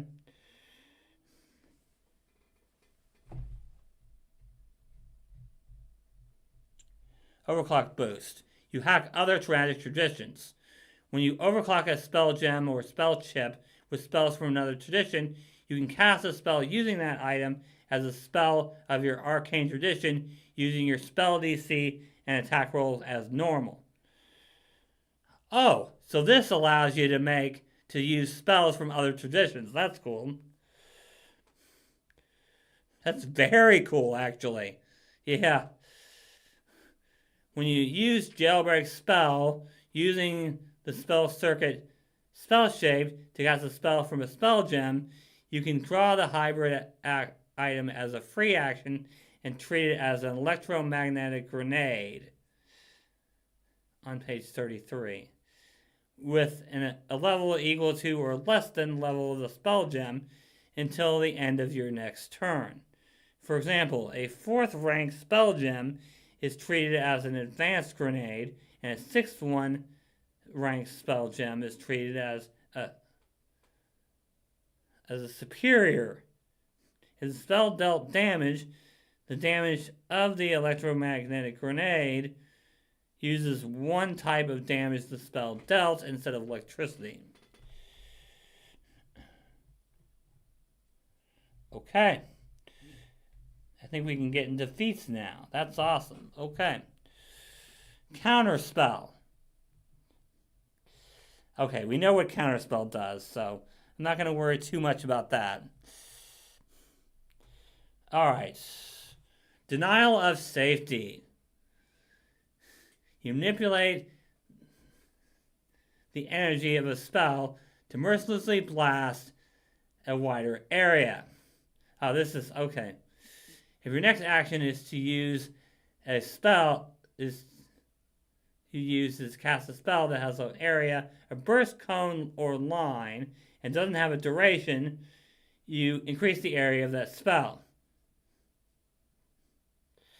At 5, denial of safety is widen the spell. Okay. If you use jailbreak spell to use this spell shape, add an additional 5 feet to the radius of the burst that normally has a radius of at least 10 feet, or the length of the cone or line that is normally 15 feet or smaller, add an additional 10 feet to the larger cone or line.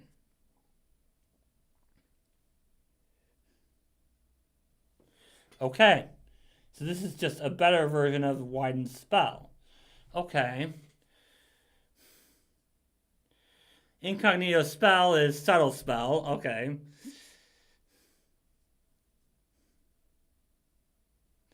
And if you use jailbreak spell, you can demoralize one creature using the arcana instead of intimidation. Oh, that's cool. Programming prodigy. You gain the magical shorthand feat without needing to meet its prerequisites. Further, you gain a critical.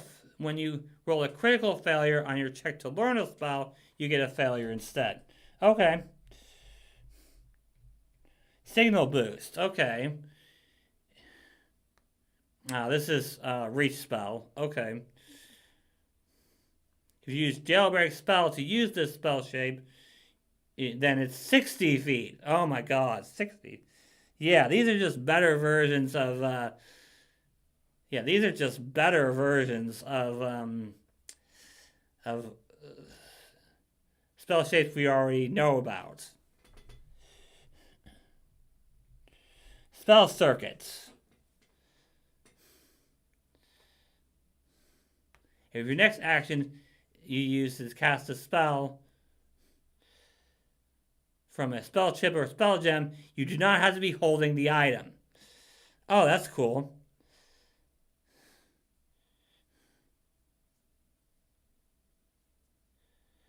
If you use jailbreak spell to use this spell shape with a spell gem, you can pick another of your spell gems with an equal to or higher item level than that is.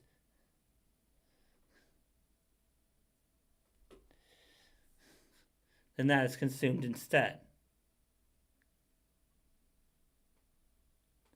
Okay, that's confusing.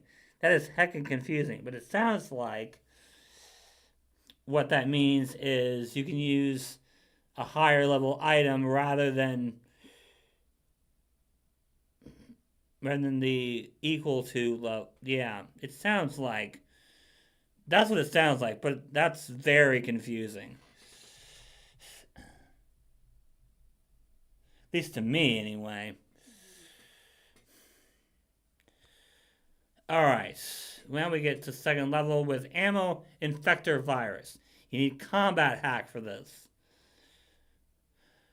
Strike with a ranged weapon. If your strike hits, you can attempt to combat hack the creature or an item the creature is holding or wearing. That's interesting. Okay.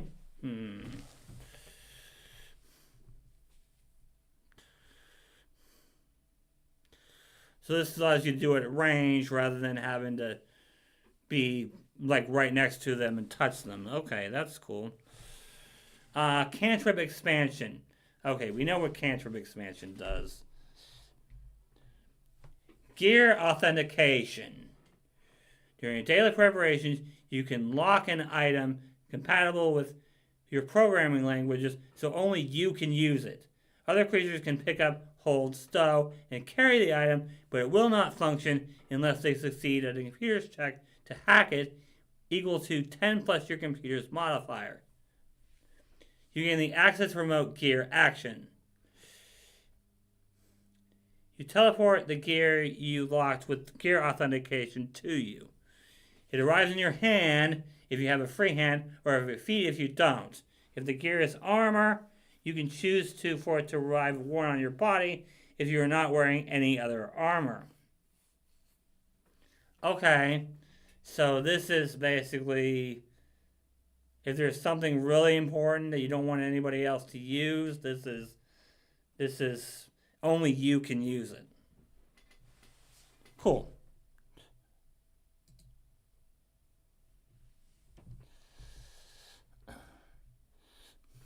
Safe mode spell. Another spell shape here. Oh, this is non-lethal spell. Okay.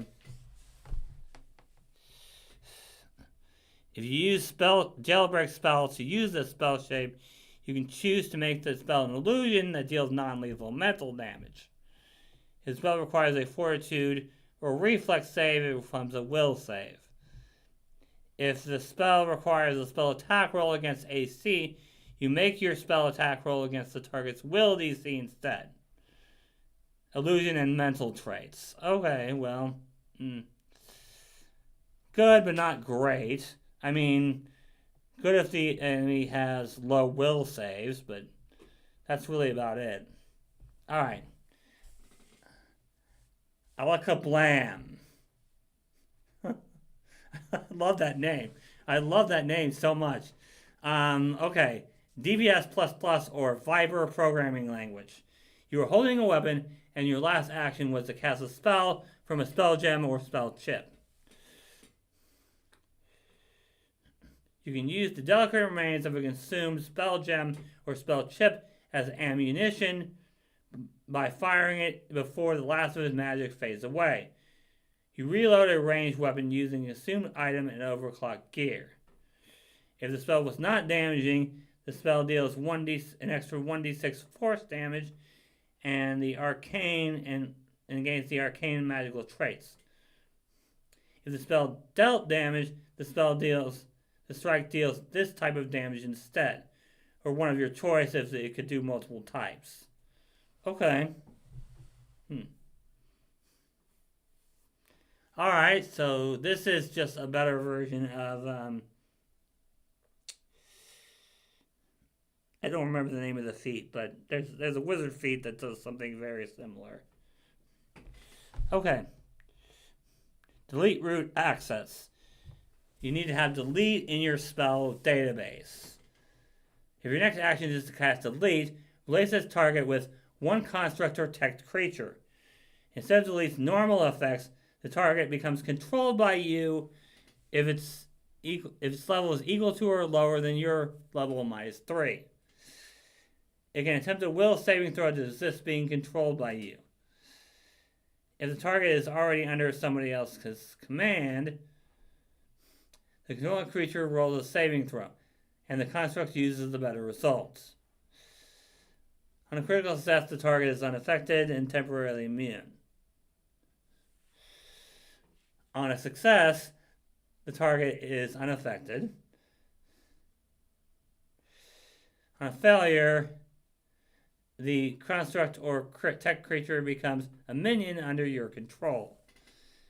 The spell gains a duration of 1 minute, but is dismissed if you or your ally attacks the construct or tech minion. As failure, but the duration is 1 hour on a critical failure.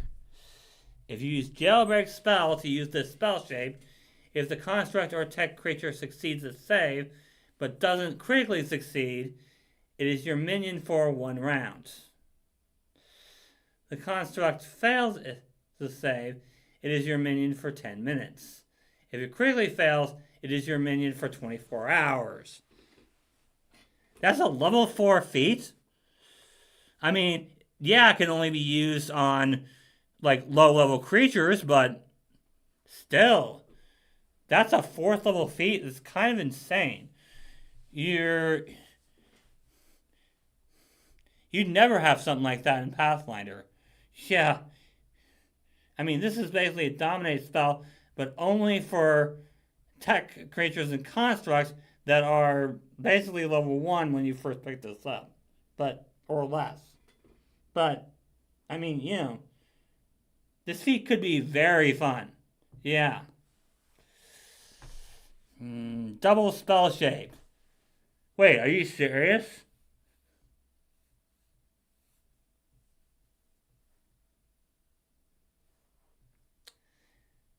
So, basically, for 1 action, you get 2 spell shapes, but you don't gain the jailbreak benefits.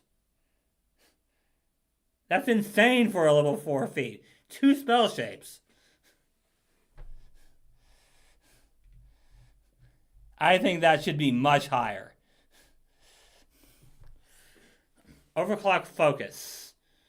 You cast a non-cantrip spell that is not jailbroken. Your gear becomes overclocked, and your gear is overclocked. Oh, you just get back a focus point. Okay, not a huge deal. Spell Protection Protocol. Fort Run or Server Shell programming language.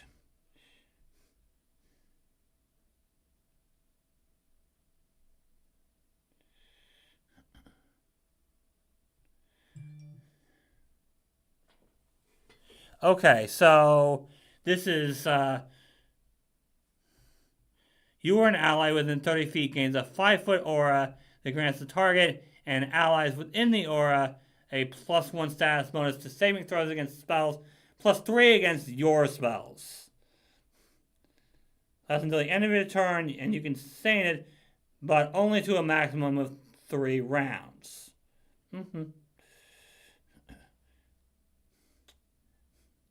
Alright. Advanced Magic Hack, that just gives you the Advanced Magic Hack, the next focus spell up. Okay, at 6th. Booming Bootloader. If your next action is to cast a spell with the summon trait, all creatures in the 10-foot emanation around the creature you summon take 1d4 sonic damage per spell rank. If you jailbreak it, then one creature of your choice within 10 feet of the creature you summoned must succeed at a will save against your spell DC or become frightened 1, frightened 2 on a critical failure. That's good. That's good. But you do have to be careful with this because it's all creatures in a 10-foot emanation, including your allies. But this is a good feat. This is a good spell-shaped feat. Hard Light Illusion. If your next action is to cast a spell with the illusion trait, creatures cannot attempt to disbelieve your illusion by merely touching or attempting to damage it. But they can still use the Seek action to examine it and attempt to disbelieve your illusion. When a creature succeeds, but not critically succeeds, at a perception check or will save to disbelieve the illusion, you can reprogram it as a reaction by attempting a computer's check against the target's perception DC. If you succeed, the target fails to disbelieve the illusion. Okay. Another spell shape feat. If you use Jailbreak to use this spell shape and modify a illusion spell that deals mental damage, the spell deals another appropriate type of damage based on the illusion. This damage does not need to be non-lethal, but can deactivate regeneration and otherwise functions as normal damage. Oh, wow. Wow. So if you jailbreak it, you make an illusion of a fireball and then have it actually do fire damage. That's cool. That's very cool, actually. I like that feat a lot. Overclock Spell Database. Once per day. You cast a non-cantrip spell that is not modified by a jailbreak spell, and your gear is overclocked. Okay. Once during the next minute, you can cast a spell directly from your spell cache using the same rank as the triggering spell without using a spell slot.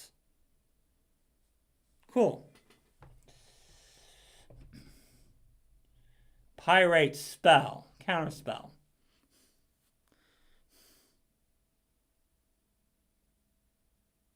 When you successfully use Counterspell to counteract a spell that affects targeted creatures or an area, you can instead install a temporary copy of that spell into your spell cache that lasts until you download a spell to replace a spell with the temporary copy, or your next daily preparations, whichever comes first. Oh, that's fantastic. That's basically steal a spell. Awesome. Yeah. That actually makes Counterspell kind of useful. I mean, granted, it's still a little bit situational because they still have to cast a spell, but yeah, okay. White Hat Hack. Okay. It's the same thing as before. Non-cantrip spell that is not modified by jailbreak spell, and your gear is overclocked. You can use the magic energy of the last spell you cast to reduce the glitching condition by half the spell's rank of up to one tech creature or tech item within 100 feet for every rank of the triggering spell. For the next minute, affected targets roll flat checks to recover from the glitching condition twice and take the higher result. This is a fortune effect. Don't know how much the glitching condition is actually going to come up in Starfinder, but if it's if it's a if it's a pretty common debuff, then this could be good. Otherwise, I'm not really sure. Backup spell. 1 action to 3 actions. Okay. You regain 1 expended spell slot that is at least 2 ranks lower than your highest ranked spell slot and takes 1, 2, or 3 actions to cast. You then immediately cast a cast spell that can be cast using that slot. The number of actions for backup spell is equal to the number of actions of the spell being cast. Being able to quickly program such a spell is mentally taxing. After casting the spell, you're stupefied 3, and any tech gear you attempt to use is glitching 3 until the end of your next turn. If you use Jailbreak spell, tech gear you are attempting to use until the end of your next turn isn't glitching 3. Okay. But you're still stupefied, which isn't great. Stupefied 3 is stupefied is probably the worst condition you can be under as a spellcaster, so that's kind of a last resort type thing. Cross-platform application. This allows you to get the focus spell from a different programming language. That's cool. I like that too. Grenade spell, another spell shape. Yeah. Okay. So, the Technomancer seems to be all about spell shapes. If your next action is to... This is grenade spell. If you're holding a grenade, if your next action is to cast a spell with a burst effect that requires a reflex save, the spell does not immediately take effect, but instead installed in the held grenade. Until the end of your next turn, any creatures caught in the area fire of the grenade are also affected by the installed spell. Creatures do not make a separate reflex save against the spell and instead use the same result they rolled against the grenade. Okay.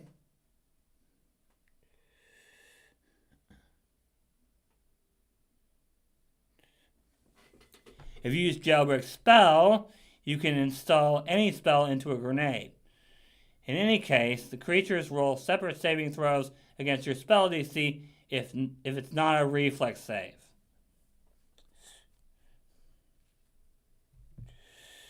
If you apply the effects of the spell shape to a spell with a basic reflex save, you can use your spell DC instead of your class DC for the grenade. Okay. And yeah, your spell DC is going to be way higher. So, you probably always want to jailbreak this. Because otherwise they're using your class DC.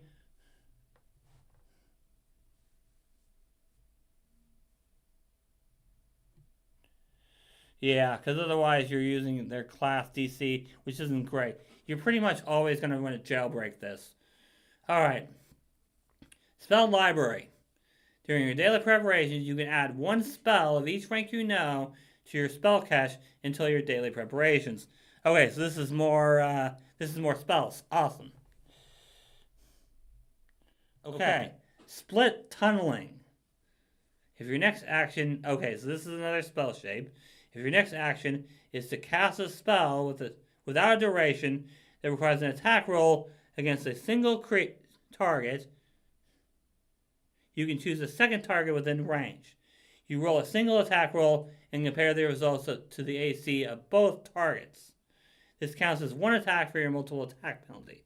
To the second target, the spell only deals half the damage, the amount of damage it normally would, for its degree of success, and has no effects beyond the spell's initial damage. So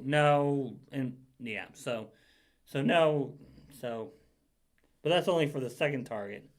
So even if the spell makes them like clumsy or something, it only does the damage to the second target. If you use Jailbreak Spell to use this spell shape and fail to affect your primary target, whenever your attack fails or the target is immune to the spell, your secondary target becomes the primary target, taking full damage and all effects of the spell. Okay. Alright. Moving on. Compressed casting.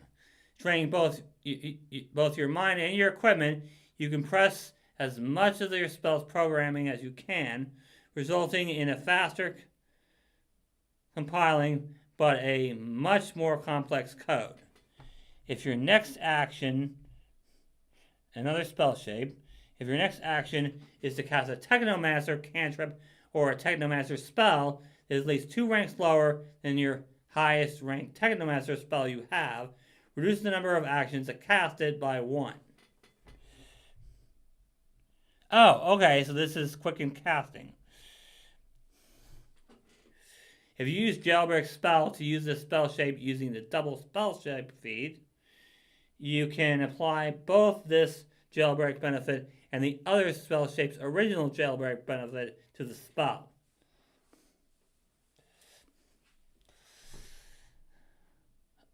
In other words, wow, okay.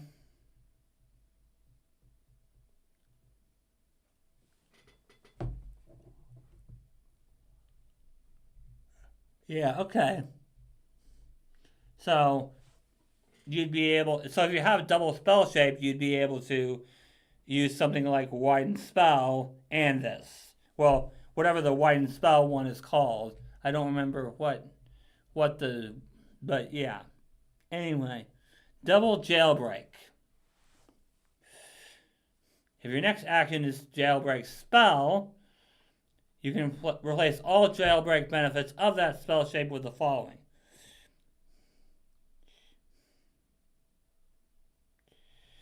If you use Jailbreak Spell to use this spell shape, you can apply another Technomancer spell shape you know and its Jailbreak benefit to the effects of the spell.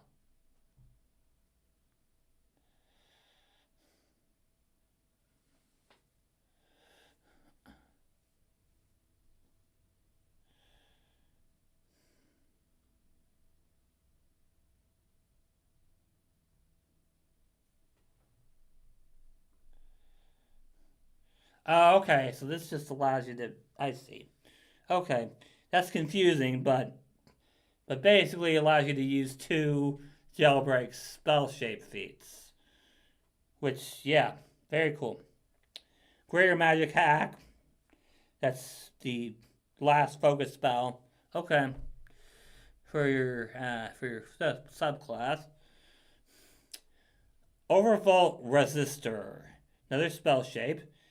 Okay. The spell ignores an amount of targets resistant to acid, cold, electricity, fire, or sonic damage equal to your level.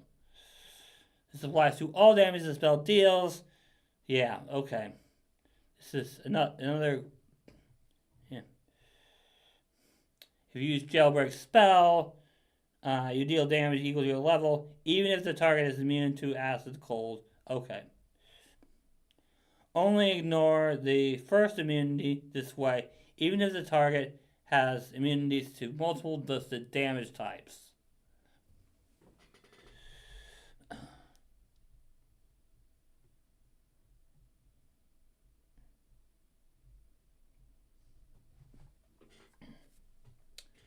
Soft reboot. Once per hour, you can overclock one of your gear as a reaction. That's cool. Yeah. Yeah. That's a big one. That's something everybody's going to want to take. Oh, yeah. Yeah, guaranteed. Everybody's going to want to take that. This is too good. Advanced cross-platform application.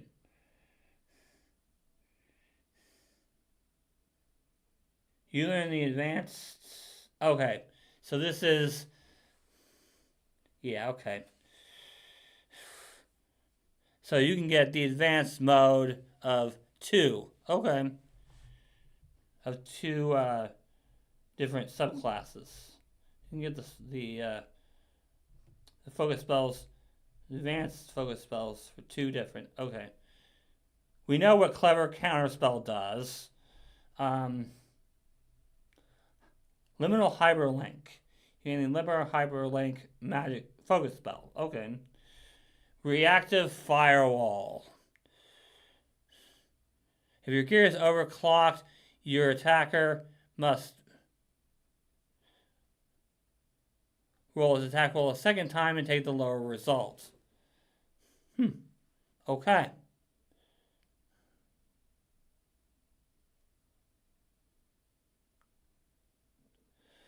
Alright, 14th. Debug spell. Another spell shape. Any die you roll for damage that has a result of lower than 2 becomes 2 instead. If you use jailbreak spell, any die that you roll for damage with a result lower than 3 becomes 3. Okay. That's cool. This is good for your burst spells that deal a lot of dice of damage. You're pretty much never going to roll a 1. Yeah. That's good. Reflect spell. We know what reflect spell does. Yeah. Sleep mode. Once per day when you roll initiative, your gear just automatically becomes overclocked. Cool. That's another one that people might want to take a lot of. Yes. Yes.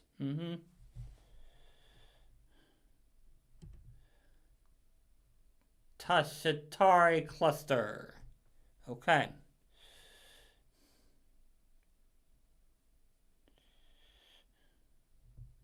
You can have 2 pieces of overclocked gear at once, and you can choose which gear is no longer overclocked the next time you use jailbreak spell.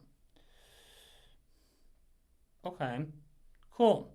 So you can have 2 pieces instead of 1. That's another big one. If you get this far, yeah. Okay, master code cracker. You need double jailbreak. You can apply the original jailbreak benefits in addition to jailbreak benefits of spells you modify with double jailbreak.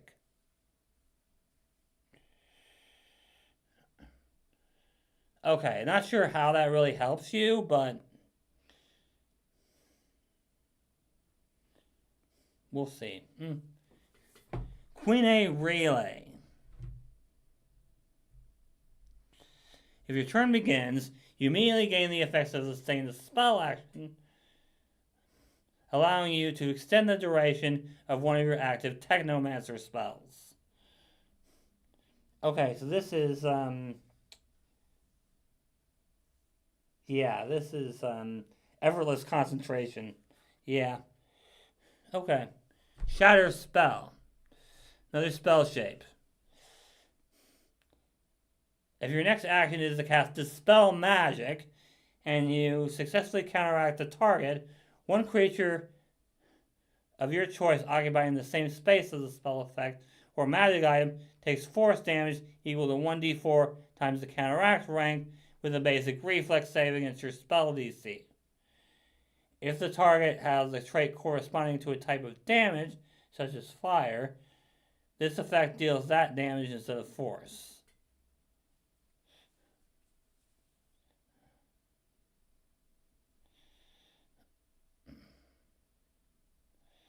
Wait, how's that good?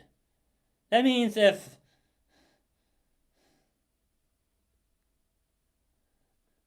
you use this on a fire elemental, then that means it's going to do fire damage and do no damage at all.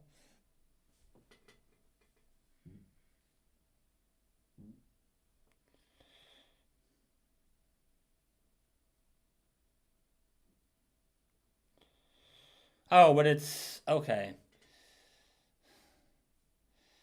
Oh, I see. Okay. You're not using it on a creature, you're using it on on an effect or a magic item. Okay, that makes more sense. That makes a lot more sense, actually.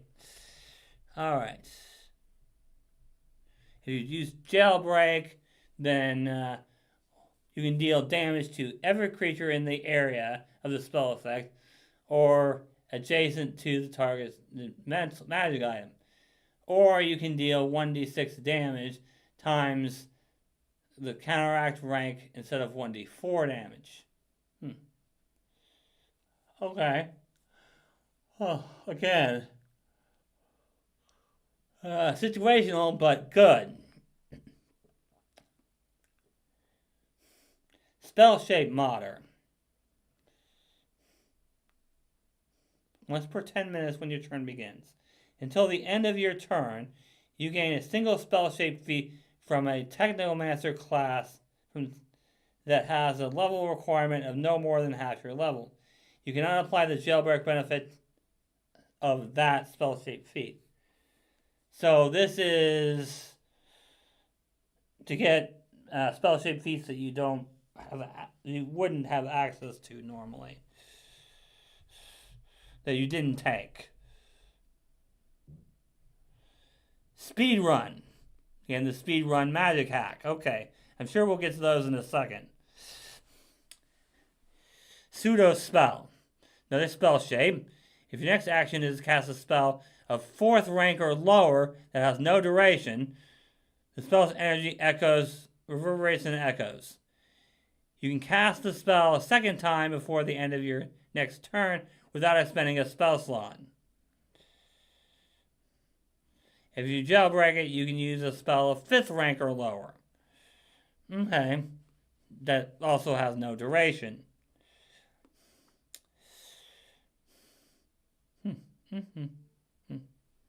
So, in most cases, you're going to want to use this on 3rd rank spells. Because that's things like Fireball and Lightning Bolt. Yeah. I think we definitely, I mean, there are certain 5th rank spells that you'd want to use with this, but you only want to jailbreak it if you want to cast a 5th rank spell. Otherwise, there's no point. Alright. Vigilant Administrator. You recognize spell and counter spell. You get an extra reaction each round that can only be used to counter spell. That's not great. I'm not sure how often spells are going to be. Even in Starfinder, I really don't think there's going to be many things that have spells. So, I don't know. These counterspell things aren't that great, to be honest. But they are better than counterspells in Pathfinder. I will say that. Okay, auto spell shape.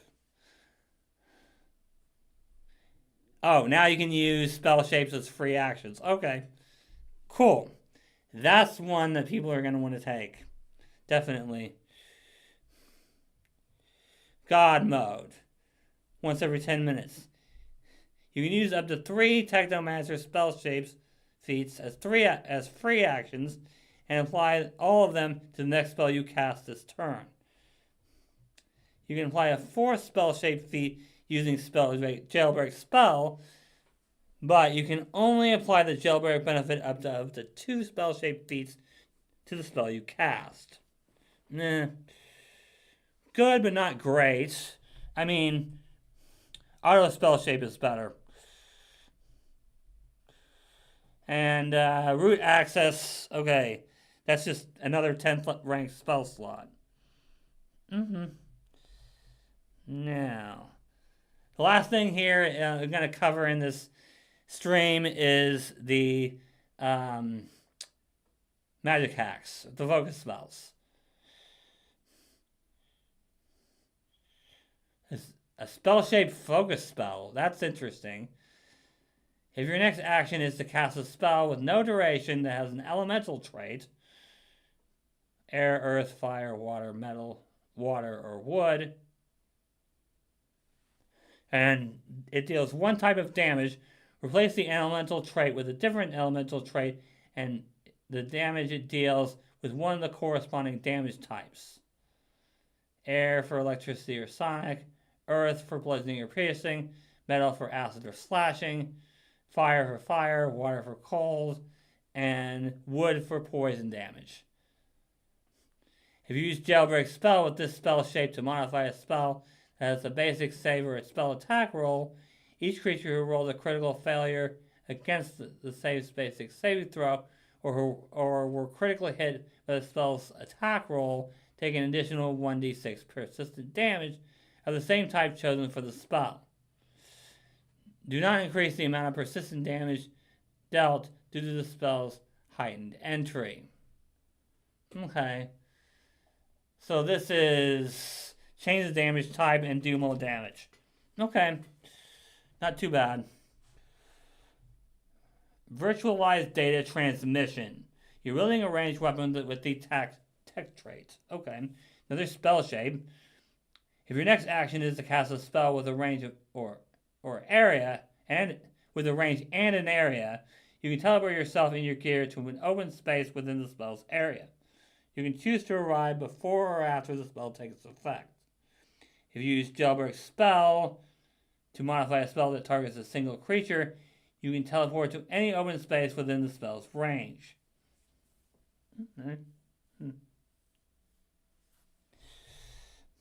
Overclock Brain. You infuse yourself. Okay, you gain the quick condition, but you can only use the extra action to strike.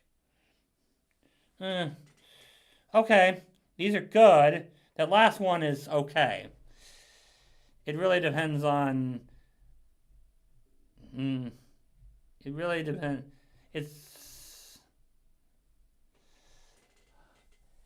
good, but it's going to be better in Starfinder because everything's ranged in Starfinder. Alright, Energy Sink. Another spell shape. If your next action is to cast a spell that deals at least one type of energy damage, you gain resistance to an energy damage type of your choice equal to the spell's twice the spell's rank for 1 minute.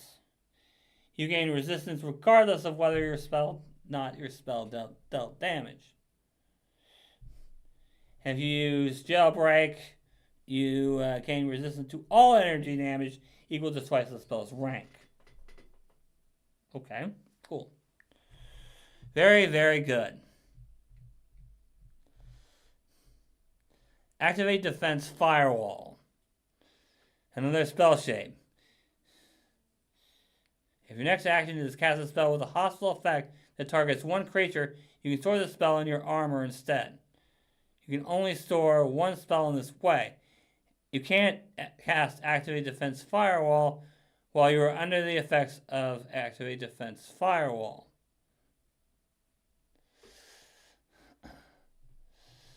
When a creature touches or damages you with an unarmed melee attack or non-reach weapon, you can cast the spell as a reaction, targeting the triggering creature. The triggering creature is off guard against the spell. Only a creature who triggered the reaction is affected by the spell. You can dismiss Activate Defense Firewall. If you do, the prepared spell used to cast the spell by active defense firewall is recovered, but the spell is not. The spell slot can be used to prepare a spell with download spell.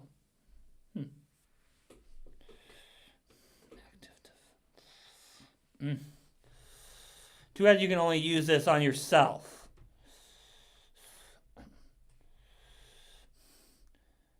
Overclock Armor.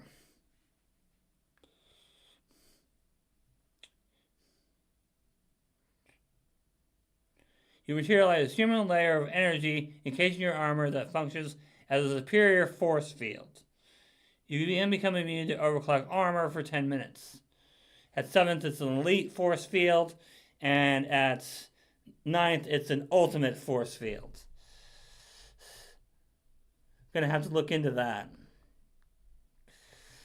Signal relay. You have line of effect to attack minion under your control. If your next action is to use you use this to cast a spell that only affects you, the spell affects your minion instead. And if you use spell-shaped spell with a harmless spell, the spell affects your minion in addition to its original target. So, that's both of you. Okay, cool. Hardlight Simulacrum, another spell shape. If your next action you use is to cast a spell that has a summon trait, you summon a Hardlight Simulacrum of that creature instead. A Hardlight Simulacrum uses the same statistics as the base creature with the following adjustments. It has a construct and tech traits, resistance equal to its level to physical damage, except Ghost Killer. Immunity to bleed, death effects. Yeah, it's a construct, so it's immune to all that. It loses any abilities and the ability to cast spells with those traits or confer those conditions. Alright. If you jailbreak it, you can overclock the summoned creature as a free action immediately after it's summoned.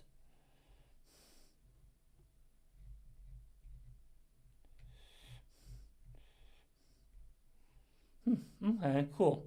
Overclock minion at level 5. You infuse your minion with leftover magical energy to increase its speed. The target gains a quicken condition, but can only use the extra action each round for stride or strike actions. That's pretty good. Viper. Dynamic frequency scaling. It's another spell shape.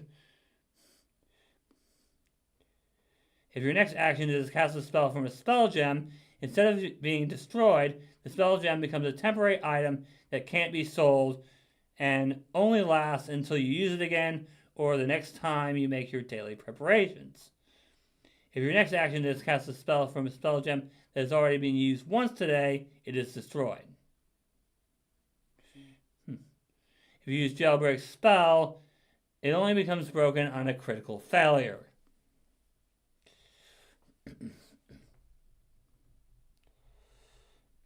Log Spell Execution. Again, if your next action is to cast a spell from a spell chip or spell gem, add the spell to your spell cache until you use download spell to replace a prepared spell with a log spell, or the next time you cast log spell execution, whichever comes first. You can use this spell shape to log spells that appear on the arcane spell list. If you use Jailbreak Spell, you can log a spell from any tradition as an arcane spell, but you must use the overclock gear effect of the Viper programming language or get a success using Trick Magic item. Okay.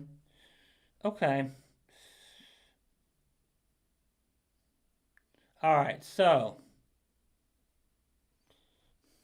this allows you to take spells from spell chips or spell gems and put them in your spell cache so you can use them later. That's cool. Alright, Overclock Lattice. Another spell shape.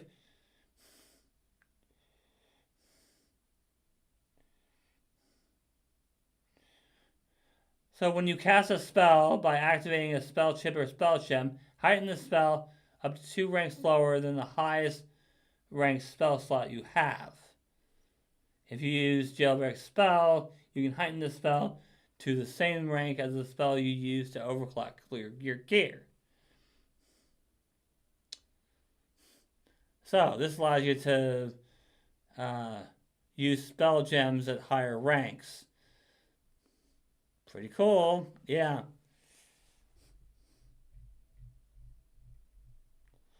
Liminal Hyperlink for 2 actions.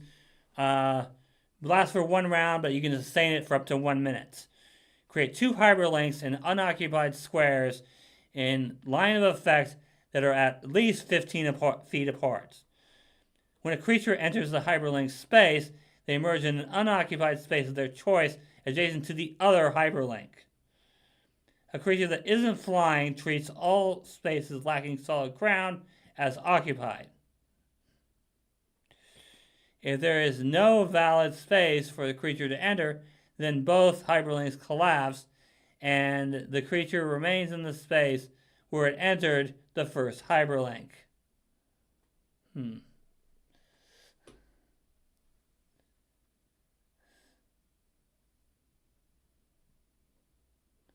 So this is the teleportation thing. That could be very, very interesting. In the range of 100 feet. And they got to be at least 50. Yeah, there'd be no reason to have it any other way, to be honest. I mean, teleporting 5 feet or even 10 feet wouldn't be effective at all. So yeah. Yeah. This is a teleportation thing. Okay, cool. Alright, now lastly we get to speed run. You gain resistance 10 to all damage except force damage. You gain cosmic and incorporeal traits, allowing you to phase through walls and move through the air as easily as you could normally walk. You can move through enemy squares, unless the enemy is incorporeal, though your movement still triggers reactions. If your gear is overclocked, you can send the duration an additional round by making your gear no longer overclocked. This is another movement thing. Okay. Yeah, I like the hyperlink thing better. I mean, yes, it takes 2 actions, but it's still very effective. Alright guys, that's everything I'm going to cover for this new Technomancer and mechanic stuff. Personally, I'm a big fan of the mechanic. I like it a lot. I think it's a much better version of the Inventor. So, Technomancer, I'd have to look into it, but I think is pretty good too. But overall, these are 2 very good classes, and I think I'm going to start using these in builds, as long with all the other classes, of course. But if you guys enjoyed this stream, let me know. And until next time, teamwork is vital. It helps us solve problems.